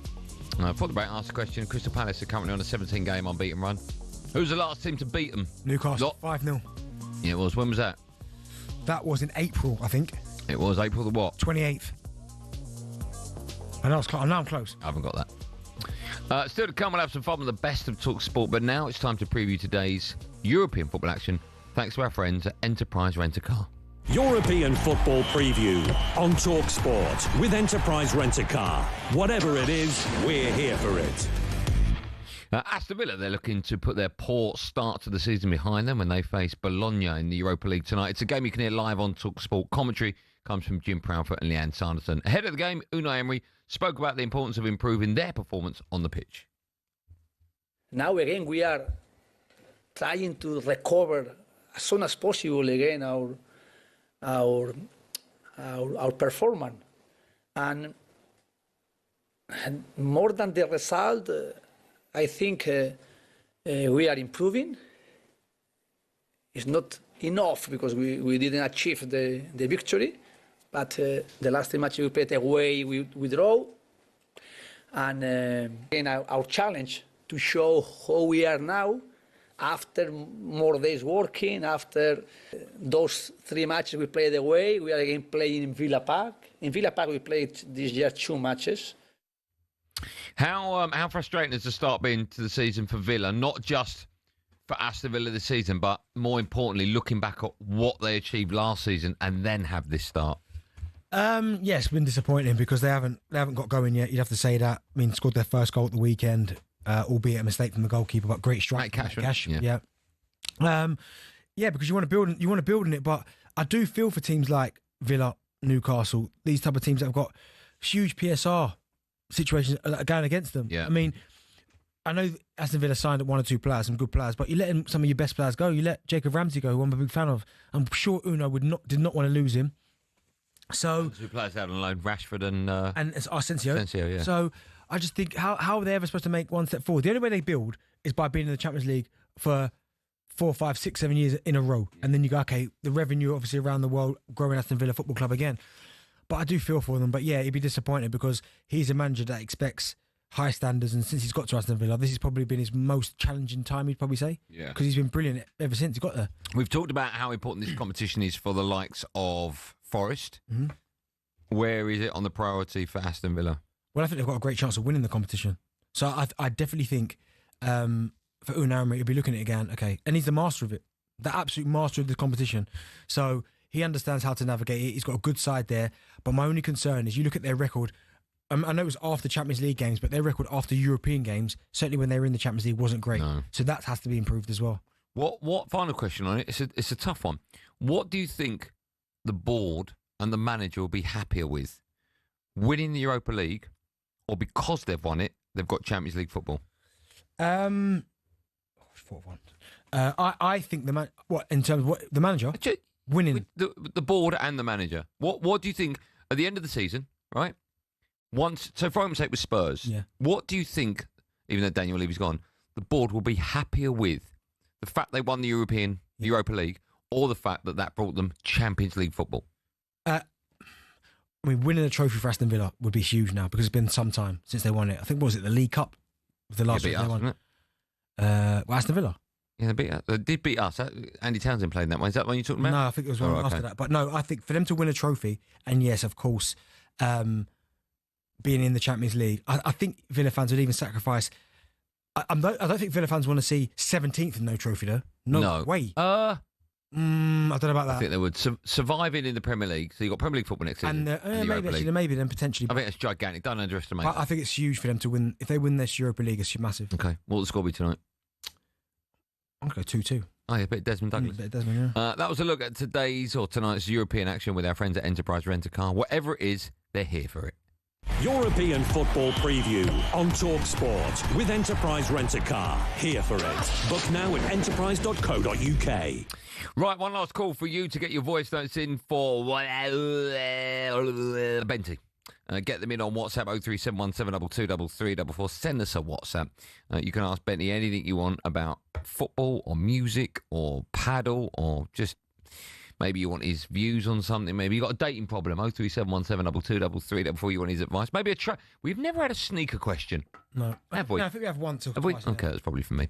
03717223344. Get your WhatsApps in. We do that in 20 minutes' time. Right, now, the Ryder Cup returns tomorrow. So on the back of that, me and Benty are going to pick our top 5 sporting events, but we can only have one event from the same sport. So for argument's sake, you can't pick Champions League and FA Cup. You can't have Champions League, World Cup, and Euros. Yeah, okay. So Right, I've done it as well. And these are our personal favourites. Yeah, our personal favourites. So there's no Number right or wrong. 5. Do you want to go first or second? I'll go 5. Are we going 5s, Yeah, 4s? yeah. Okay, so you're number 5? One more time, please, Jack. Number 5. World Darts Final. Okay. Oh, we was there last year. Absolutely. That was your first one. I'm lucky enough. Oh my goodness, incredible! Do you know, it was incredible, and I absolutely loved it. But it felt like a bit of an anticlimax because I think Luke went 4-0 up, so it was done. Yeah. But just to be there, speaking to Luke before doing the show, and then going and watching it, my first darts final event, I absolutely loved it. So that was number 5 on my list. We're not allowed to poo-poo each other's, right? No. So my number 5 is the Florida Open in 9-ball pool. Honestly, why is everyone laughing in there? This is my personal choice. Did you play that one? Oh, yeah, I did actually play that. 1-2 matches. Forgot about that. That's a very good point. One of, if not, well, it can't be these, in the top 5 greatest sporting events in the world. Because you get the greatest players from around the world, and you're more likely to get all the Americans play because it's in Florida. It's just around the corner from Disney World. Unbelievable. And to play in it as well, that's why it's on mine. So not just to win one game and become cemented people's champion, but to win 2. So I'm globally loved. It's massive. So Florida Open for me, number 5. Number 4. I've gone Wimbledon. I forgot about that. Yeah. So hold on. You said Florida Open is above Wimbledon. Okay, for you. But yeah, I've gone Wimbledon. We've seen some fantastic finals. See, my problem with that is I don't think you're a big fan of it. You've just stuck it in because you. No, I like Wimbledon. I've been a couple of times. I've not been for a while, but I've been a few times. Who's world number 3? Oh, well, I know 1 and 2's. Who's world number 1 in the women's game? Oh, Sabalenka. Who's number 2? Oh, I don't know about that. See, I'm saying you don't love the sport. I think you've thrown it in pressure. No, but I love... will you stop talking, Jack? Shut up. I like tennis. I love it. But and for sport, to watch Let me it, tell you now. I will watch it. Let me tell you. If you could have if all the tickets for all the finals, all the events were all on the table, and someone went, go and pick 5 up, you ain't picking Wimbledon up. I am. 100%. I don't think you are, mate. Well, you're not picking that 5. God, played it. you're not picking 5. But yeah, I am picking 5. Woman number 4. Okay, my number 4. World Snooker Championships. I absolutely love snooker anyway. You know that. What? And you go to Sheffield. You go to the Crucible. Some of the greatest moments in sport have happened in that building. Yeah. And I love snooker, so it has to be on the list for me. Snooker, number 4. Nice. Number 3. Super Bowl. Hey, I don't love that one, do I? Super Bowl, absolutely love it. You know I love it. You've never been to one? I've never been to one. That's embarrassing. I will stay up and watch it. Oh, well done. You stay up, in your bed? Yeah, Super Bowl or on the couch. Is it every year? Yeah. All right. Absolutely. Who's the current Super Bowlers? My boys, Philadelphia Eagles. We are the champions. Who'd they beat? Kansas City Chiefs. Good night. No, not only did we beat them, we absolutely slapped the life out of them. Okay. Is it very rare you get a team win it twice on the bounce? It is rare, but it's happened a few times. 3 times? You don't really get domination in that sport, do you? Well, I mean, New England, when it was Brady, they were dominating. It was doom, I didn't. Oh, right, okay. I mean, he won 7 rings, but I know, did he win 7 or 8? But I know 6 of them were New England. Rings is so poor. One, you want one, though, for the darts, I isn't do it? want one for the darts. Yeah. But no, Super Bowl number 3 for me. Okay, my number 3 is boxing. Any heavyweight boxing world championship match off. That was nearly mine. What, you haven't put boxing there? No. Sorry, you put Wimbledon at number 4 and you haven't put boxing in. Yeah. No, that doesn't make any sense. It does. No, it doesn't. You put Paul in. Yeah, I love Paul. No, you don't. Wait, you love boxing. That's why they're laughing. You love boxing. Yeah, but I love and Wimbledon. you put Wimbledon at strawberries and cream over Las Vegas, MGM. No, yes. Absolute garbage. Well, I put boxing in. Any heavyweight world title fight. Okay, your boy, Henry Akinwando versus... No, but that's a good point. Tyson Holyfield or McEnroe Connors or McEnroe Borg. McEnroe Borg all day. Absolute. Okay, Federer Nadal or... Wait, I'll give you 2 heavyweights. Yeah. Or Fraser Ali. No, because you're going... No, you've got big, I've got big. Okay, which one are you going for? No, we're going now. Which one are you going for? Alcaraz versus Sinner, incredible. Or, wait there. Or Fury Joshua. Or Parker. No, but they're not. Zhang. Or Fury Joshua. You got a ticket at Wembley for Fury Joshua. Or Alcaraz Sinner. Yeah. Alcaraz Sinner. Absolute garbage. It's on your life. It's on my life. Right, you liar. Yep. Right, number 2s. Number 2. 100-metre Olympic final. And you know I love that. You know I ain't lying about that. Yeah, 100 metres. I haven't got that. I absolutely love... This track and field is my, probably up there with one of my favourite sports. The 100 metres is my favourite event, bar none. So the 100-metre finals, Olympics. Okay, my number 2. I've gone for darts, but not the World PDC darts, talkSPORT darts. I'm serious. I absolutely love that. Yeah. The camaraderie it brings to the office. People smiling. There's a lot of banter that goes around with it. And not only do we have the Premier League, we have World Darts. And it's just incredible. Have you won one yet? I don't need to win it. I am putting World PDC darts in. Yes. My number 2 is such a great event. It's just everything sport should be. Yeah. Happy people dressing up. I mean, they get paid really well for it. It's an unbelievable venue. Yeah. It's basically a giant pub and everyone's happy. Yeah. I've been there, and I'll say this. I've been going to World Darts, not just the finals, but the event for probably, on average, about 18 years, maybe 17 years, right? I have not seen one punch thrown in my life there, ever. Wow. I've not seen any scrap. No. That's incredible, isn't it? I mean, it is incredible. I loved it. Absolutely loved it. Yeah, I mean, we should applaud darts fans for that. Yeah. That's really good. That's really good. Number 1. World Cup final. I'm gone for World Cup final. Yeah. It's a standard. You have to be, isn't it? Yeah. I didn't put the Ashes in. I was close to putting the Ashes in. What's your greatest World Cup? Oh, yeah, I didn't put the Ashes in, yeah. What's my greatest what? World Cup final. 2002. Brazil, Germany. Ronaldo, R9, bang, 2 goals. Thanks for coming, Germany. Brazil, Germany? Yeah, in the final, 2002. What was France, 98? Yeah. That 2002 final was... That World Remind me, who's that? Brazil, Germany? Yeah, 2-0. Go on, who scored the goals? Ronaldo got 2. Well, you're Ronaldo, obviously. Yeah. All right. I mean, what... That last World final was quite amazing, wasn't it? Yeah, that was incredible. What, France, Argentina? Yeah, that was up there with the greatest ever. Yeah, Mbappe hat-trick. Or did he? Did he not? I think he did. Okay. Good top 5. Well done. Still to come on Drive. We'll find out what's upset Big Al this week. Oh, well, don't be stupid. Blimey. I'm guessing. We'll have the very latest edition of Benty.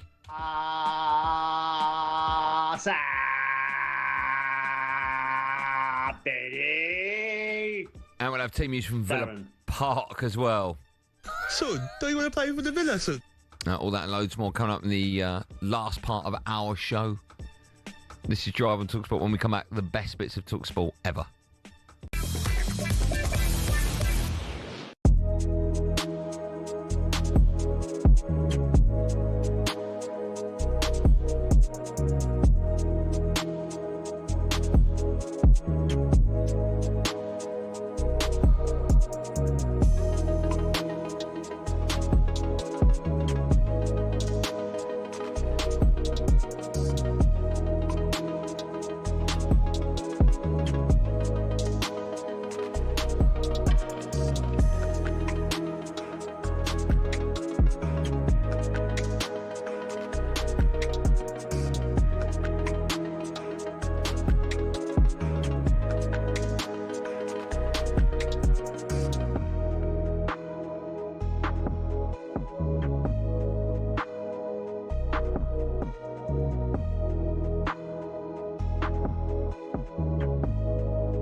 talkSPORT, Andy Goldstein Bent is here. Everyone still to come. Sean O'Brien will be joining us to give us all the very latest build-up ahead of the Ryder Cup starts tomorrow. Can't wait for that. Right, time now for this.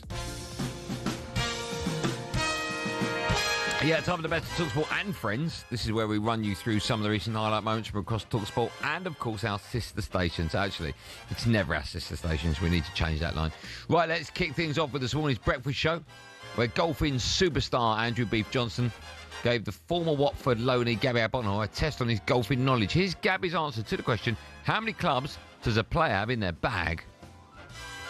5. Oh, well, don't be stupid. I'm guessing. Don't be stupid. How many allowed? It's not pitch and putt. Second question, Andrew tells the answer. Well, the answer to that's 14, so let's just get that clear first. All right. Next. Seeing as it's the Ryder Cup, what's foursomes?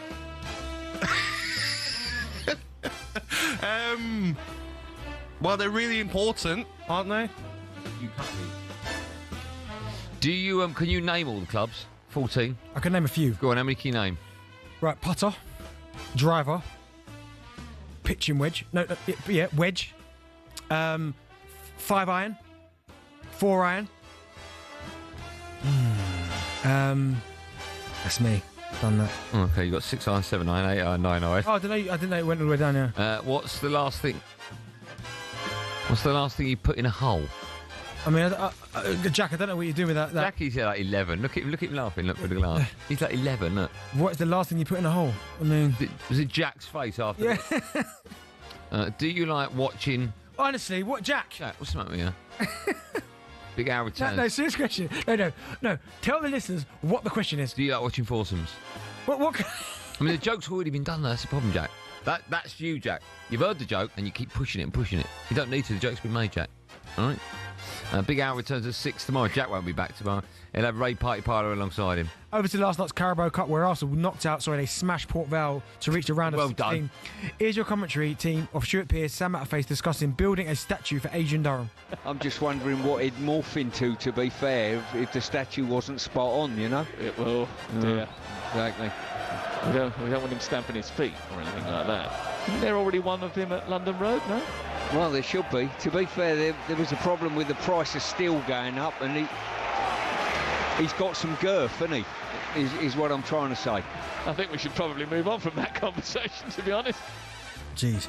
If there was a TalkSport statue of you, what pose would you hold for it? I know exactly which one. Well, you've asked me the question, so I need to answer. At the end of my reel, which is selling my hair product, Goldstein's Golden Paste, available at DamonBarber.com, there's a picture of me standing in front of the mirror doing my hair like that. So it'd probably be that. My hands on my head. A bit like the Mobot, but I'm doing my hair. Is that the one you thought? Nah, the one you have in the mirror with your legs wide open for pictures. That's your stance. Excuse me? No, you stand with your legs really wide. That one. Okay, yeah, fine. Yeah. What's your favourite statue or monument? What's my favourite statue or monument? Probably Holy Trilogy. I quite like the Trafalgar the Holy Square. Trilogy at United. Trafalgar Square? No, I just told you. If there was a TalkSport Mount Rushmore, which 4 presenters should go on it? Oh, I tell you what, don't let me answer that. Me. Have I got to have the other 3, or can it just be me? No, yeah, I need 4. You? No, presenters. Oh, okay. Me? Yeah. Brazil? Yeah. I have to stick. Aid's got to be on there. Oh, this is going to be interesting. And the last one. Who's been here for that? I mean... Would you shove the moose on it? No, definitely not. Cundy. I love Cundy. Yeah? Put Cundy on there, yeah. Okay, right, fair enough. Don't forget, there's plenty more live football on TalkSport Network, starting with Villa versus Bologna in the Europa League right after us. Let's finish with one from the breakfast show. Here's Big Al describing a spooky encounter in a pub. I went down to pet the cat. There was no one there. There was a guy in the corner laughing. He says, you feel the cat there? I went, aye, where's it gone? He said, there isn't. Where was it? In Edinburgh, the old part of Edinburgh. And where was you in the pub? Yeah, at the bar. How many drinks had you had? No, just walked in. What are you lying for? Just from a different pub? Oh, I didn't have any spirits. I just walked in. Just after 12 parodies. Have you ever seen anything supernatural? No, but I know there are spirits in my house. I told you about it. Well, you live next to a grave, though. Yeah, graveyard. I couldn't handle that. Yeah, but why? It's easy. I couldn't handle that. Why did you? I mean, you could have chosen anywhere in the world. Why are you choosing one next to a graveyard? No, because no problem. I like the house. Did you know? No, I didn't. Well, I did know when I went and viewed the house, but it didn't bother me. I'm not really freaking out. Don't scare you, that's all. No. Oh, okay. Make sure you check out 21 Minutes to Go with me and Jason Cunley. A new episode drops every Monday. This week's is very funny. And, of course, you can find all of our other shows on the talkSPORT app. You can swipe between talkSPORT, talkSPORT 2 and all of our other sister stations. So you never miss a moment. When we come back, the last hour of our show, we are building up to Aston Villa. They are in Europa League action. It's a game you can hear live on talkSPORT.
deal had been due to expire in the summer of 2027, with Real Madrid interested in luring him to Spain.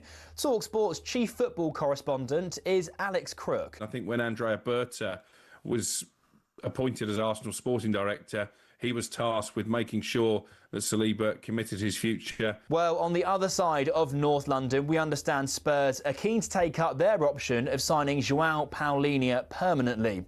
Now, this evening, it's Villa's turn to kick off their European campaign. The stats suggest, at least in the Premier League, it hasn't been a great start to the new season, though. But Gabby Agbonlahor is confident Emery and co can turn things around. There is problems, of course there is, but nothing that can't be addressed on the training pitch. Hear them take on Bologna live right here on talkSPORT. Kickoff is at 8. On the eve of the Ryder Cup, talkSPORT's been told this might be one of the most hyped-up events in golf history. Obviously, there was the one-year delay because of COVID, but, once it was announced, Bethpage, New York, Ryder Cup, as we all know, has gotten to be so big. I think everybody's been waiting for this more than any other event that I can recall. It's kind of crazy. Senior golf writer Alex Myers there. Well, the lineups for the foursomes are announced at 9 tonight UK time, and we'll have live updates throughout the weekend. And Frank Warren has exclusively told talkSPORT Derek Chisora still doesn't have an opponent for his 50th fight. I don't know yet. It's something we've got to sort out. We've got quite a way to go yet before we officially announce that. So, you know, but when we do, we do. We've got some great cards coming up, but I just can't give you any information on that at the moment because we were looking at an opponent, but that opponent's no longer available. So we've got to fish around and hunt for a new one. Get more from Jim and Simon's chat with the head of Queensberry Promotions on the talkSPORT Boxing YouTube channel. And of course, there's plenty more, as always, at talksport.com.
Well, back to Last Hour Drive on talkSPORT with me, whiskey-free Andy Goldstein. Darren's here as well. I had a Jaffa cake in my mouth.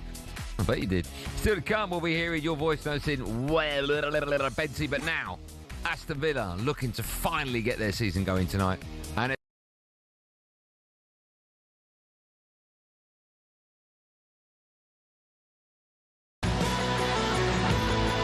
Villa Park is rocking again. Villa 2, Bologna 0. This time, they're going in with Lewis Ferguson fit and ready from the start. I think they're in a better position to give Villa a game than they were this time last year. Watkins, can he get there? He's round the keeper. Ollie Watkins for Aston Villa. Aston Villa really poor in front of goal, lacked ideas. The lack of goals from Ollie at this moment in time, you're the one they're all looking towards. And for the start of the season, you're not delivering. All doesn't look well in that camp. And the results would suggest it's that's happening. We were not playing with our style. We lost a little bit our identity, but we are not improving. I think this goes on forever. I think he's pressed the wrong button. Look. It's getting more difficult. Why do you play the? I don't know what's happening today to Jack. We are talking about a side that's actually won the European Cup way back in 1982. Can you just press stop or not? The big night under the lights. It's talkSPORT. And what is Jack on game night? Jack, what are you doing? Look at Jack's face. Look, he's feeling it. Yes, finally, in what has been a difficult start in the Premier League, Villa turn their attention to the Europa League and welcome Bologna to Villa Park. Their opening game in the competition is, of course, a game you can hear live on talkSPORT as soon as we're done. We'll talk about that game a bit later on in this hour as we build up to live commentary. Right, time now. Are you ready, Jack? You got the right button. Time now for this. Benty, what's up? Oh, Benty, what's up? What's up, What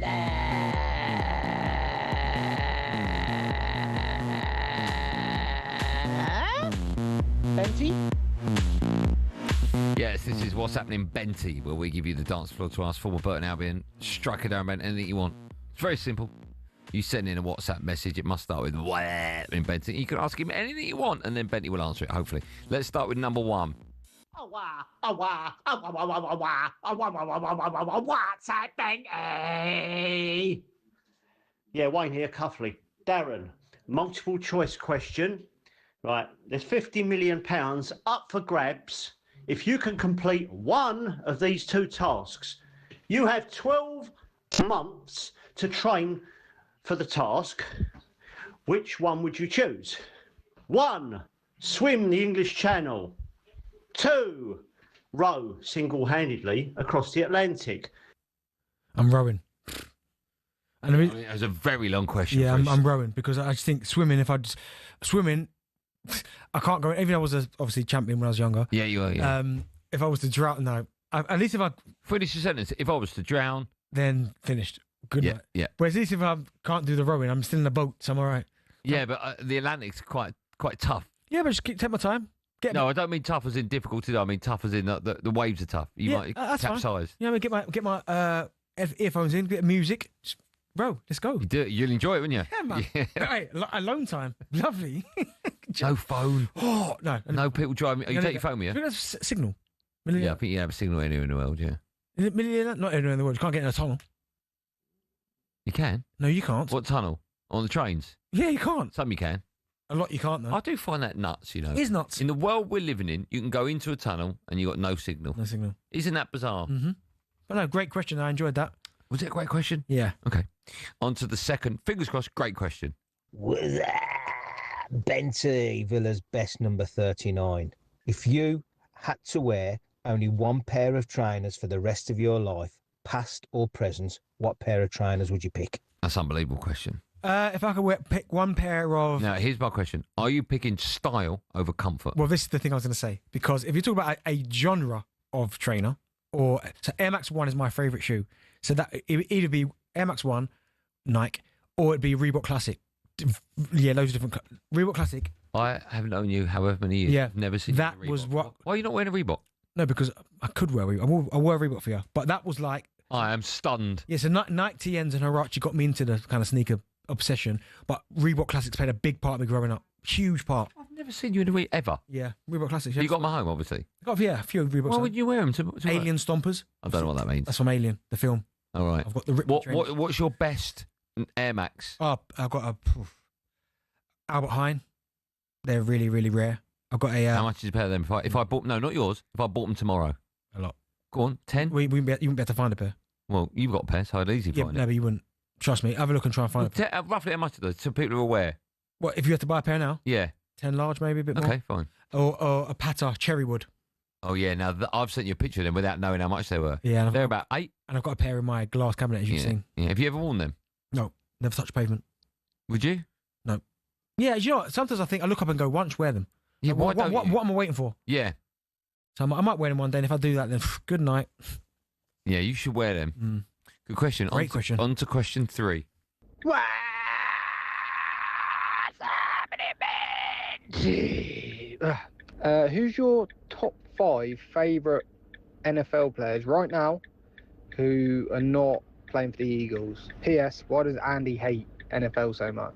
Oh, top 5. One would have been bad enough. 5 NFL players. Currently, right now... The Fridge. No, but I can't Tom Brady. It's hard to go now because... I don't think I can name 5. You could. I bet I can't. The Fridge, Tom Brady. Mm-hmm. That's probably it. All right. No, but you know what? Right now, I like... Brett. I like... Who do I like now? I don't care. Kansas City. You just move I on. like Patrick Mahomes. Yeah. No, but you know what? Right now it's hard. If you talk about all time, I've got loads. Time, yeah. Calvin Johnson, Megatron, played for the Lions. Megatron? That's what his nickname was. Why? Because he was massive. He just run through people. I like Larry Fitzgerald. I love Larry Fitzgerald. Julio Jones I used to like as well for the Falcons. Jonesy, yeah. Yeah. But no, okay, fair enough. We'll move on because you don't like this question.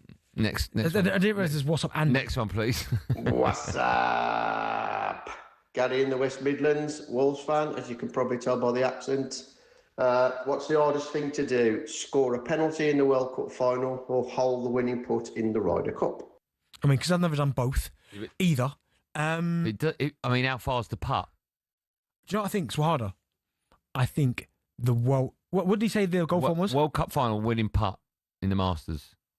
Masters is teams, right? Or is it No, individual? Ryder Cup's team. Oh, no, World Cup's harder then. Because imagine you miss the backlash you get from missing. At least if you miss it, the Masters just you. Masters is the best you can win. Yeah, but it's just you. So the only person who's going to get criticised... You're not going to get criticised. There won't be a higher rating of nerves on that putt as a golfer.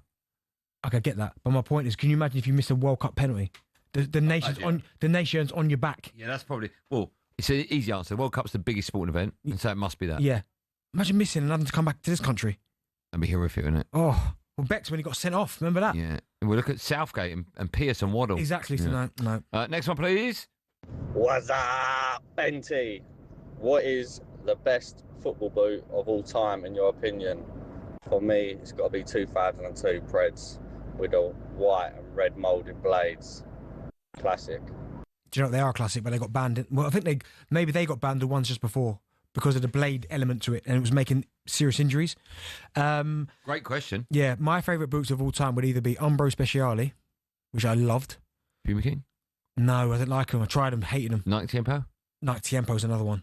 But then I like the Mercurial Vapor. But if I had to kind of pick one for myself personally, I would probably go Umbro Speciale. Love them. Okay. Soft leather. You were sponsored by Umbro, weren't you? Yep. Shout out, Umbro. Next one, please, Jack. What's up, Benty? Hi, John here from Preston. I'm 60 in November, and I do like a trainer. Reasonably okay looking bloke, probably 7 on a 10 scale. What's a sensible trainer for a 59, very nearly 60-year-old man to wear, going out, and also probably walking the dog? Well, listen, first of all, age is just a number. 59-year-old, 7 out of 10. Let me tell you, if Pitt's a 10 out of 10, he's a look at that fella. Yeah. 7 out of 10, he's giving himself. I mean, 8, he's like, you are stunning. Yeah. 7 is just below the stunning line. I would say... I know what you're going to say. Can I write down my answer? I think... Hold on. Can't talk, can I, Bill? What's going on there? I've written it down. No, I've not thought yet. What do you think I was going to say? Well, I've got it written down what you say. I've not said anything yet. I know you haven't. That's why I've written it down, waiting for you. I bet you don't. All I'm going to do is think that I've just gone for the make. Go on then. Well, I'm waiting for you to say it. No, show me and I'll tell you. No, you say it. I've written it down. No, show me. Just show me I won't say it. No, I've written it down. I've got no pen in my hand. Okay, Nike Huarache. All right, fine. I was going to go New Balance. Well, there you go. And I didn't mean Huarache, just to prove you point. So what's your answer? Mine would probably be for you, I would say a nice, age is just a number, walking the dog as well, a nice Asics. That's a good answer. Nice Asics. The running shoe. Yeah, if you can get a bit of Roddy Feig Asics, I know you probably I have a problem. Nice. I have a problem with running shoes as a trainer. Like the way we wear trainers, more you than me, obviously. It's like a cool trainer that goes with an outfit. I have a problem with running shoes fitting that genre. No, you haven't delved deep enough into the sneaker. Dived? No, delved into the sneaker game. New Balance. You've only just touched the surface of New Balance. Yeah. You haven't got any Asics yet. No, but I'm not comfortable with Asics because Asics is my running shoe. I run and that's my I will running. show you a pair of Ronnie Feig Asics and you will go, oh my goodness. Don't do that. That costs me more money. I promise you now. How much are they? No, I don't know how much they are now. Okay, show me them in the break. But I'm telling you now, the Asics. I don't think I will be blown away. It's a trainer. It's a running trainer. It's not, mate. When you see these, you'll go, oh my goodness, Benny. Right. And don't be messaging me at 11:30 at night tonight. Why? Benny, what do you think of these? I won't. Yeah, you always do it. I'll do it about 11. Time for the last one. Benny, Goldstein, when you've done the washing up, do you put your cups facing down or facing up in the cupboard? That's from Mark and Arch, going to Archie's football training in Colchester, for Colchester. See ya. Right, let me tell you, Benny's got 2 dishwashers. He don't do no washing up. I do. So wait, no, you don't. Once I've taken them out of the dishwasher, all right, and I put them back in the cupboard, they are face down. Well, that's just weird. Yeah, face down. Why? Like, they're not, no benefit. All face down. What's the point of that? Just because it looks nice. No, but here's the thing. Here's what you shouldn't. Right? If you put them face down, the bit where you drink from is touching the surface, which is clean. Let's just say it's not. Let's just say a spider was on it. Okay. And laid an egg. Okay, but right? Okay. If you spin it round, 100% the tops are clean. Ah, cool. But a spider can crawl into it and lay eggs in the glass. Yeah, good. Yeah.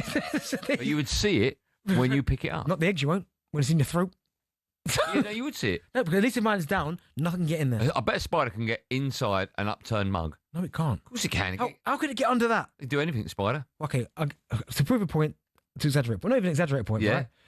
I got home one night and from work late. A spider made you I walked into the kitchen. Yeah. And where this massive spider had been, like, I think my son had just put a glass over the top of it. Yeah. And I thought, I'm not getting rid of that now. It's like 12:30 at night. In the middle of the kitchen, on the floor. Came back the next morning, it's still in there. So clearly it can't climb underneath. Maybe you didn't want to. Maybe it was comfortable. No, it was massive. Wow. Too big, some of these house spiders, aren't they? Huge. I showed you the one that was in my bed, didn't I? Yeah, you did show me that one in your bed, yeah. In fact, you had a little cuddle with it before you got it out. But it nearly ran over my face. That was a massive spider. Right, when we come back, we'll have a bit of competition, and then, of course, we are gearing up to live commentary on talkSPORT. Aston Villa, they're in action, and as always, after a big game of football, the boys on the Sports Bar from 10 will be taking your calls.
like this one. Driver talkSPORT's man, Goldstein, the superstar. This Darren Bent is alongside me. Still to come, we'll be asking whether golf is the hardest sport as we build up to the start of the Ryder Cup. Is that what we're doing? I didn't know we were asking that. Maybe discuss that in a meeting next time, Bill. Just quickly, Liverpool's midfielder, Rio Engamoa, has signed his first professional contract with the club. Love that. He does look a little bit special. Yeah, love that. He was the kid that come on and scored the goal, wasn't he? Yeah. He does look very special, that young man. There's a lot of young talent coming through. Arsenal have got it, haven't they? Couple, yeah, a few. Lewis Kelly, Winieri, Dowman. Dowman, that's the one. See the ball we played last night? Yeah. It's unbelievable. Earlier today, the EFL confirmed that Blackburn against Ipswich will be replayed in full after it was abandoned over the weekend. Right, time now for this. Power Pro on talkSPORT with the new range of Einhel Power tools. We know what you need from your kit. Yes, thanks to Einhel, the official home and garden expert of Bayern Munich, we've got a fantastic prize to give away this week. You and a friend could be off to Munich to watch Bayern play later this season. The brilliant prize package includes a pair of match tickets, your travel, accommodation, and spending money to boot as well, along, of course, with a brilliant Einhel professional cordless impact drill with accessories. Joining us now, randomly selected from all our online entries, is Paul. Hello, Paul. How you doing? Oh, there, all right. You all right? Yeah, not so bad. Good. Have you heard how this works? Yeah, I've heard it in the week, yeah. Okay. Let me just remind our listening millions exactly what's required. I'm going to ask you 5 questions about legendary German footballers, managers, and teams known for their efficiency on the pitch. You're going to get 1 for each correct answer. If no one's able to beat your score by the end of the week, you and a friend are off to Munich. The current score to beat, do you know what it is? 4, I think, isn't it? It is 4, yeah. It was not yesterday, but the day before. It was Tuesday. So I've got the 5 questions in front of me. Good luck. Take your time, but I must get your first answer. I must go with that one, all right? No problem. Okay. Paul, question number 1. Which German goalkeeper was a permanent fixture for Arsenal in their famous invincible squad of the 03-04 season? Jens Lehmann. Jens Lehmann is the right answer. Well done to you, Paul. That's 1 out of 1. In what year did Lothar Matthäus captain Germany to the FIFA World Cup? 1980. It's not 1980. I don't think it was one in 80. It's 1990. Oh, no. 1990. But you can still tie. Which club did legendary German midfielder Bastian Schweinsteiger finish his playing career? Oh, Leeds United and go America. What are you going with? I thought United. Man United. It's not Man United, I'm afraid. It's Chicago Fire. I think you're alluding to that, weren't you? I thought it went America. I couldn't remember. You can't even draw now. Is it worth? No, it's not really worth me asking the questions, is it? No. That's it, isn't it? Oh, Paul, commiserations. Have you ever won anything in your life, ever? No. Well, you're a Man United fan, so you've got to get used to that, I'm afraid. Well, that's it. And that's my team, yeah. Paul, listen, I really appreciate you going in for it. I appreciate you listening to talkSPORT and our show. Have a lovely day. Commiserations, pal. All right, thanks, Adam. Cheers. Thanks, man. So there you go. Paul gets 1 and then the next 2 wrong, so he can't get to 4, which is the score you need to draw with or beat. So if you think you can do that, then enter now. This is for tomorrow, by the way. Enter now at talksport.com/win. That's all thanks to Einhel, the new kit on the block. Power Pro on talkSPORT with the new range of Einhel Power tools. New range, more power for pros. I don't know if we've talked Villa yet in detail. We talked Villa before. We talked about them at the end of the show. Benny. Yo. Still to come, yours, isn't it? Still to come, we'll be getting team news for tonight's game in the Europa League, right? Yep. But 6:30 is Goldstein's no Googling. Okay. All right? Now, close your thing off. I always need it. Why? I want to get your reaction to it. This is my question, all right? And I want your reaction to it. So you might go, that's good, or it's rubbish. Okay? Who's the last side to win the Europa Cup in their own country? Europa Cup? Sorry, European Cup. My mistake, apologies. Champions League. Who's the last side to win the Champions League in their own country? You like that? That's my question. Yeah, I told you it's a good one. I think I know it. I don't think you do, mate. And the reason why I think I know it Yeah, don't say the answer. is because I think, Go on. unfortunately, I know someone who's in that team. Oh, he doesn't know. He's so annoying. Do you know what I'm talking about? Get that? Yeah, of course I know. Because obviously, You're right. Yeah, you're right. Yeah. How'd you get that? Because he used to brag about it. That's why. If that's the last one. If you don't know what I'm talking about, you better stay tuned to talkSPORT because the answer to that is coming up right after this.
Well, it's a busy day in North London with two key bits of news to bring you. We start with the red half, as it's our understanding William Saliba has agreed a long-term contract with Arsenal.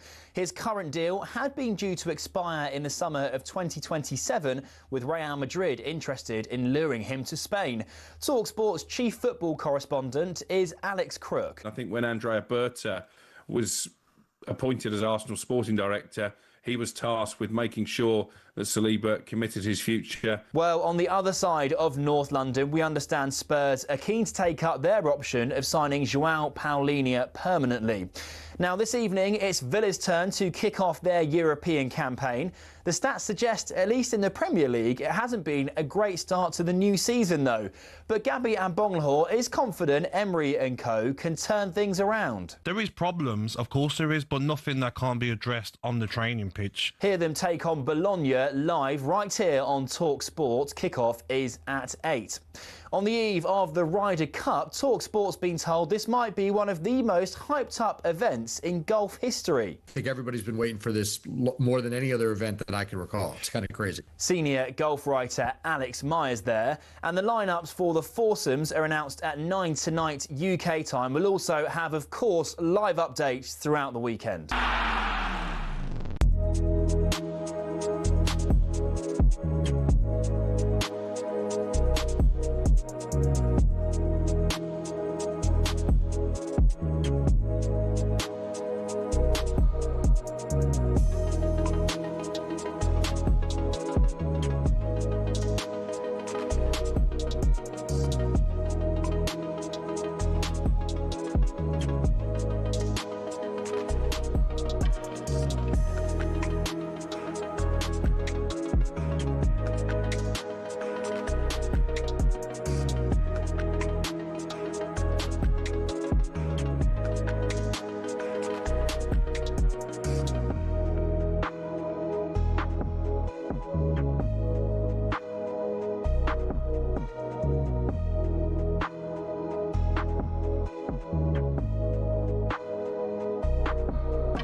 That little rhythm.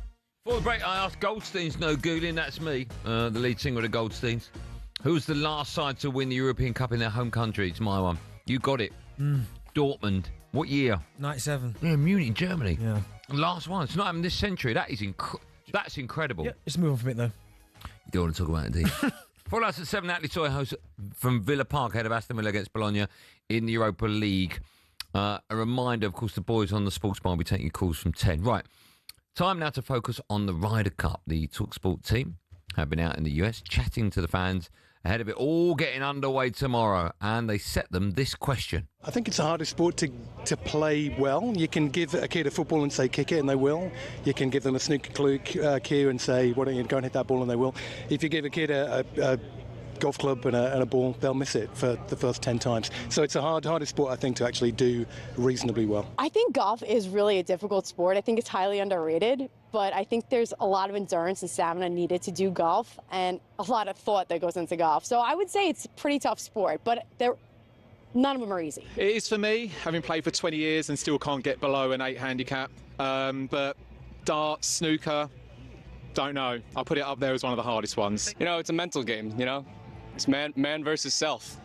It's what's harder than that? Of course it is. Absolutely. Who said it was hard?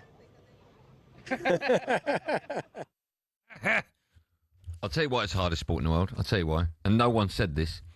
It's because in every other sport, it's just one piece of apparatus. That's it, right? In golf, you've got to master the putter, the driver, the 7-iron, the 6-iron, the 9-iron, the 8-iron, the 4-iron, the chip, the 52, the 56.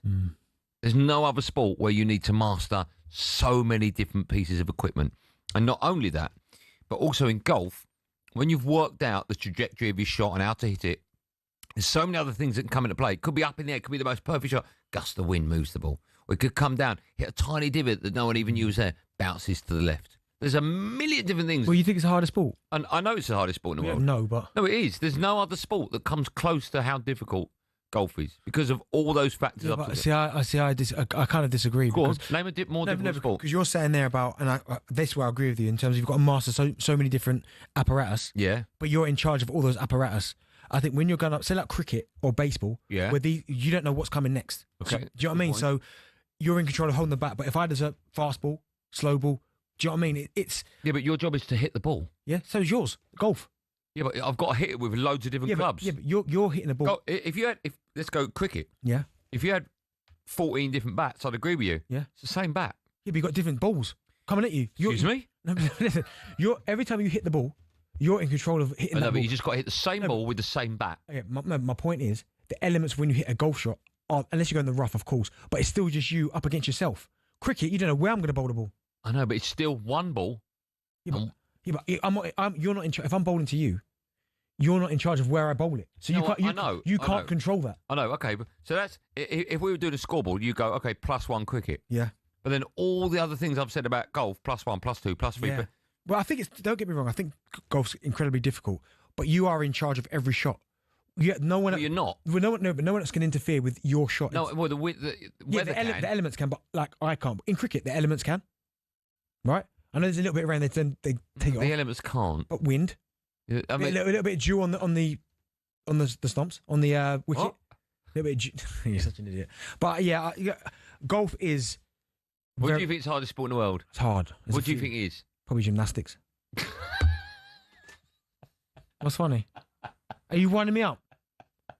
Are you actually serious? Gymnastics. Do you know how hard that is?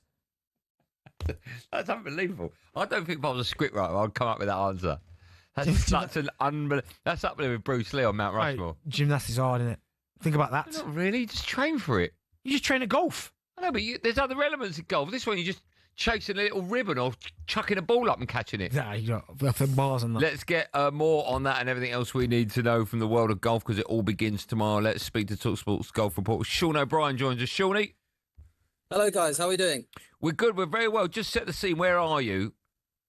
I am in the media tent, which, as you can imagine, is incredibly busy. It's pouring with rain outside as well, so everyone's kind of taking shelter in here, kind of getting their stories written up. We had lots of press conferences today, and hopefully a golf match is going to break out very soon because the Ryder Cup is the longest week in all of sport. The amount of time you spend actually not watching the Ryder Cup is incredible. But tomorrow morning, 7:10 our time, 12:10 UK time, those first tee shots will be hit, and we're all just counting down to that, really. What's the weather forecast like over the next few days, over the weekend then? So it depends what weather app you look at. I mean, my weather app says it's going to be sunny. I've spoken to people who think it's going to rain. Whatever happens, the golf course is incredibly soft, which means it's basically going to be a shootout. I mean, everyone on the both teams has distance, so the physical test of Bethpage Black isn't going to be a problem, and the ball will stop on the greens. That's not going to be a problem. So it's just going to be a case of who can make the most putts out there.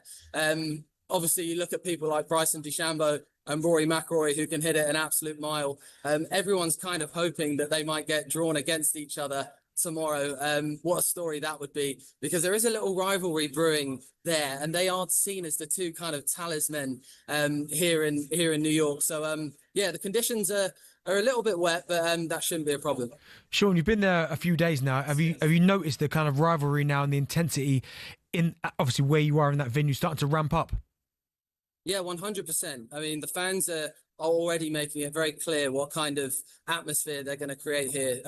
New York sports fans are kind of vociferous at the best of times, and the Ryder Cup kind of combining with this city just kind of adds up to an absolute cauldron, doesn't it? I think there's been past Ryder Cups where the Americans have perhaps gone a little bit too far, maybe said things that are a little bit too personal. And kind of going back to that conversation you guys are having about what's the hardest sport, I think one of the hardest things to do in sport is to play in the Ryder Cup, because it's not like football where there's a little bit of distance and a little bit of white noise between the players and the fans. In golf, they're right up next to you. I mean, if they say something abusive, you will hear it. And it depends kind of how far they're willing to go in terms of creating that atmosphere and whether they're willing to cross certain lines. It's all been fairly savoury so far, just the kind of chants of USA. I know 1 or 2 insults have been shouted, nothing kind of too much to write home about. But it was really interesting during the opening ceremony yesterday. Luke Donald wasn't afraid to say in front of a very, very partisan American crowd that Team Europe do not play for money. And he got a few boos for that, but at the same time, he's trying to basically tell the New Yorkers that we're here for your passion. I mean, we are the ones who are kind of representing your passion for golf. We're not playing for money and all the rest of it. So I think Europe are signing every autograph as well. They're doing their best to kind of put on that charm offensive. And you know what the other thing is about New York sports fans is if the Americans get off to a slow start, they're ready to turn on their own. I mean, I wouldn't be surprised if Europe took an early lead in the foursomes, if the Americans found themselves up against it in terms of the crowd as well. So as ever with a Ryder Cup, the fans will play their part. Sean, we had a bit of a discussion earlier about the American team getting paid to play in the Ryder Cup, and how in some circles it hasn't gone down very well. What's your thoughts on that? And should they be paid? Do you know what? I think I can see why Europe are really banging that drum. I mean, Luke Donald has brought that up multiple times this week. And as I mentioned, it really does feed into this overarching narrative at every Ryder Cup that Europe just care more about the Ryder Cup. And the Americans are individuals who care about their bank balance. However, what I will say is if you look around Bethpage Black, you look at the size of the grandstands, you look at the amount of fans who are paying $750 to come here, somebody is getting paid. And I think the golfers are probably arguing that they are the reason a lot of this money is being generated. Maybe they deserve a slice of the pie. And even people like Patrick Cantlay are saying, look, yes, I'm getting paid $500,000, but it's all going to charity. So really, isn't more money to charity a good thing? So it's a complicated debate. I know that it's a very, very good PR win for Europe to say, look, we do it for the pride of wearing the badge, and the Americans are greedy. I'm not sure it's quite that, but I just think it's the biggest own goal from the Americans to have done it, because all the things I'm saying to you aren't going to be reflected in the media at all. It's going to be greedy Americans and Europe playing for the badge. And I think that's the way it should be. However, it's the fact that money's going to charity maybe isn't the worst thing. Shawnee, listen, thanks so much for coming on. Enjoy it. We'll catch up with you on tomorrow's show. Thanks, pal. Cheers, guys. Cheers, Sean. Yeah, Sean O'Brien. On the eve of the Ryder Cup, have you ever watched it? No, never.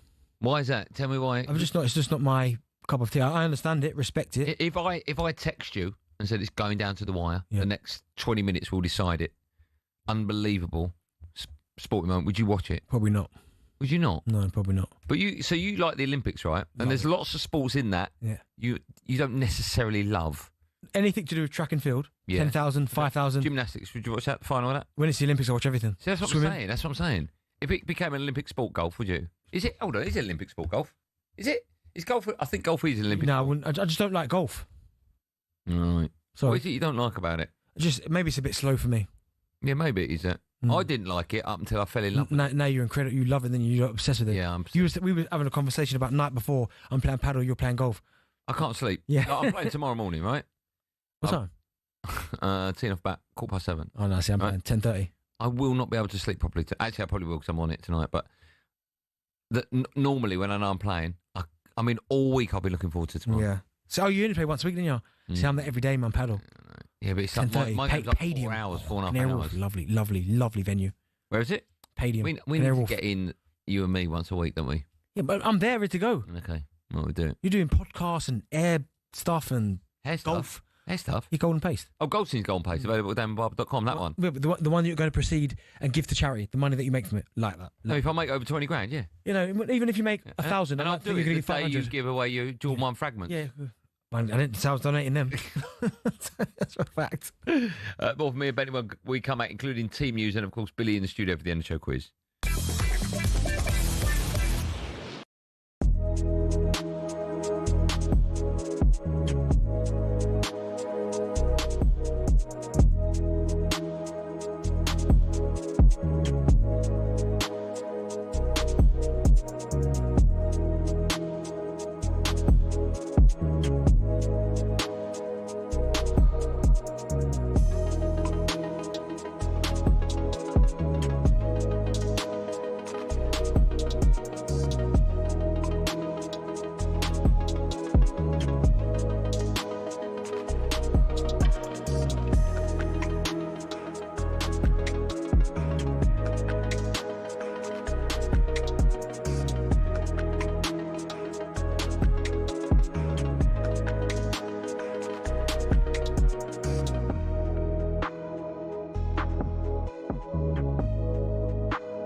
This is Drive on talkSPORT. Me, Andy Goldstein Darren Bent alongside. A reminder, follow us at 7. Natalie Sawyer hosts live coverage of Aston Villa against Bologna in the Europa League. Team news for that is in. Your commentator is Jim Proudfoot, and Jim has more. Jim, good evening to you. Andy, a very good evening to you. Well, Ollie Watkins is left out of the Villa side as they make 4 changes to the team that drew at Sunderland at the weekend. Daniel Marlon starts up front with Watkins on the bench. Emi Martinez has the night off, so Bizot's back in goal. And there are 2 changes at the back with Pau Torres and Madsen in for Mings and Digne. So Villa line up, Bizot in goal, Cash, Konza, Pau Torres and Madsen, McGinn and Kamara, Gasson, Rogers, Buendia and Marlon up front. Bologna have won 2 and lost 2 in the league so far. They made 6 changes. Former West Brom centre-half Torbjorn Hegem's left out, but Scottish midfielder Lewis Ferguson returns and he captains the team. Villa still looking for their first win of the season, and their European campaign kicks off here at 8, live on talkSPORT.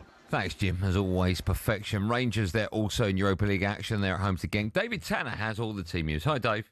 Yeah, the big question at Ibrox is not so much who plays, but how many pay in. Ibrox is normally sold out, but there were over 15,000 empty seats for Rangers' Scottish League Cup win over Hibs, with thousands protesting outside against manager Russell Martin before and during the game. The indications are tonight that thousands will make their views known by not buying a ticket for this Europa League opener. Now, the game has come too soon for Lyle Cameron, but Joe Rothwell is fit again and he's on the bench. Just the one change for Rangers. Bojan Majowski, who scored his first goal for the club, is on the bench. And that means that up front, Youssef Chermiti, an £8.5 million signing from Everton, starts this one. That's a surprise. It's Rangers against Genk, kick-off at 8. Good work, thanks for that. A reminder, of course, that after all of tonight's football, you can get your calls into the boys on the Sports Bar from 10. Just a quick word about the game tonight. We haven't talked about Aston Villa against Bologna.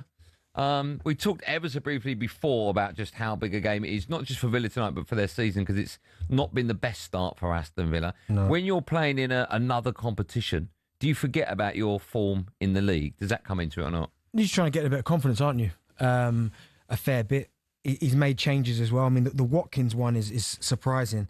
But again, you don't want to start rumours, but you think about when Duran was there, there were times where, yes, Watkins was the main striker, and then Duran would come on and do his bit. And then after a while, it was Duran that was starting. And then I think he got a pointless red card against someone, Duran. And then that was him back out the team and Watkins in. And then Rashford came, and all of a sudden he was opting to play Rashford more, and Watkins was missing out on big games. I think Watkins even came out and said, I'm not happy about being missing out on big games. And even again tonight, because Watkins hasn't looked his usual razor-sharp self this season, still looking for that first goal. And the fact that tonight, European night, he's not playing again, it's surprising. But no, Villa need to get their season started somewhere. And tonight against a tough Bologna side, might just do that. Okay. Sadly, we're going to end the show with some really, really sad news to bring you on Drive today. Chichester City Football Club have confirmed the passing of Billy Vigor. He was placed into an induced coma after suffering what the club says was a significant brain injury during a match. Let's cross over to talkSPORT's chief football correspondent, Alex Crook, who can join us now. Crookie, good evening to you. Good evening, guys. Thanks so much for coming on such a sad time. I'm literally just getting this information now. We always pride ourselves at talkSPORT of breaking any kind of news as soon as we get it. But when it's such sad news, it's very difficult to talk about. I don't know if the club have come out and give us any more of a statement. What do you know? It's such sad news to come out of the club. Yeah, it really is. And actually, this is a story quite close to my heart because I live not far from Chichester, which is who Billy was playing for at the weekend when he suffered a real freak accident and ultimately, as you say, has passed away. That's been announced in the last few minutes. He collided with a brick wall playing for Chichester City against Wingate and Finchley at the weekend. The game was postponed immediately. And as you've already alluded to, he was placed into an induced coma. He underwent surgery, which we're told did initially improve his condition, but ultimately not enough. And Chichester have released a statement in the last few minutes saying it's with great sadness that we confirm the passing of Billy. In a statement from his family, we request that his family's privacy is respected at this most difficult time. Chichester City, who play in non-league, had already postponed their game against Lewis this weekend, clearly in a mark of respect for Billy and his family. He was a former youth team player at Arsenal. I would expect them to wear black armbands during their game against Newcastle in the Premier League on Sunday to show their own respect and pay their own tribute. But just the saddest story, really. And we spend a lot of our time speaking about football matches and the ramifications, and maybe even getting too worked up about wins, losses and draws. But I think this really puts it all into perspective when such a young man, clearly such a talented man as well, loses his life. Yeah, the club statement today also spoke about the love and the support Billy had received over the last few days. That speaks volumes, doesn't it? Yes, it does. And not just from teammates and fans of Chichester, but I've seen a lot of messages on social media from clubs up and down the pyramid. And football can be such a divisive sport at times, but it also can be a cause for good when clubs unite, as you say. They do mention that in their statement. Obviously, they say his family are devastated with what has happened while he was playing the sport that he loved. And I guess that's the one maybe piece of solace that his family and friends ultimately will be able to take, that Billy lost his life doing something that clearly he was devoted to and very talented at. Yeah, incredibly sad. Quickie, thanks so much for coming on at short notice. Appreciate it, pal. Thanks, guys. There you go. We bring you the very sad breaking news that Chichester City Football Club have confirmed the passing of Billy Vigor, aged just 21 out. Thoughts and prayers, of course, and condolences go to his friends and family. Very, very sad way to end the show. But we'll be back tomorrow at 4 o'clock. Thanks for listening. Be safe, everyone. Be safe.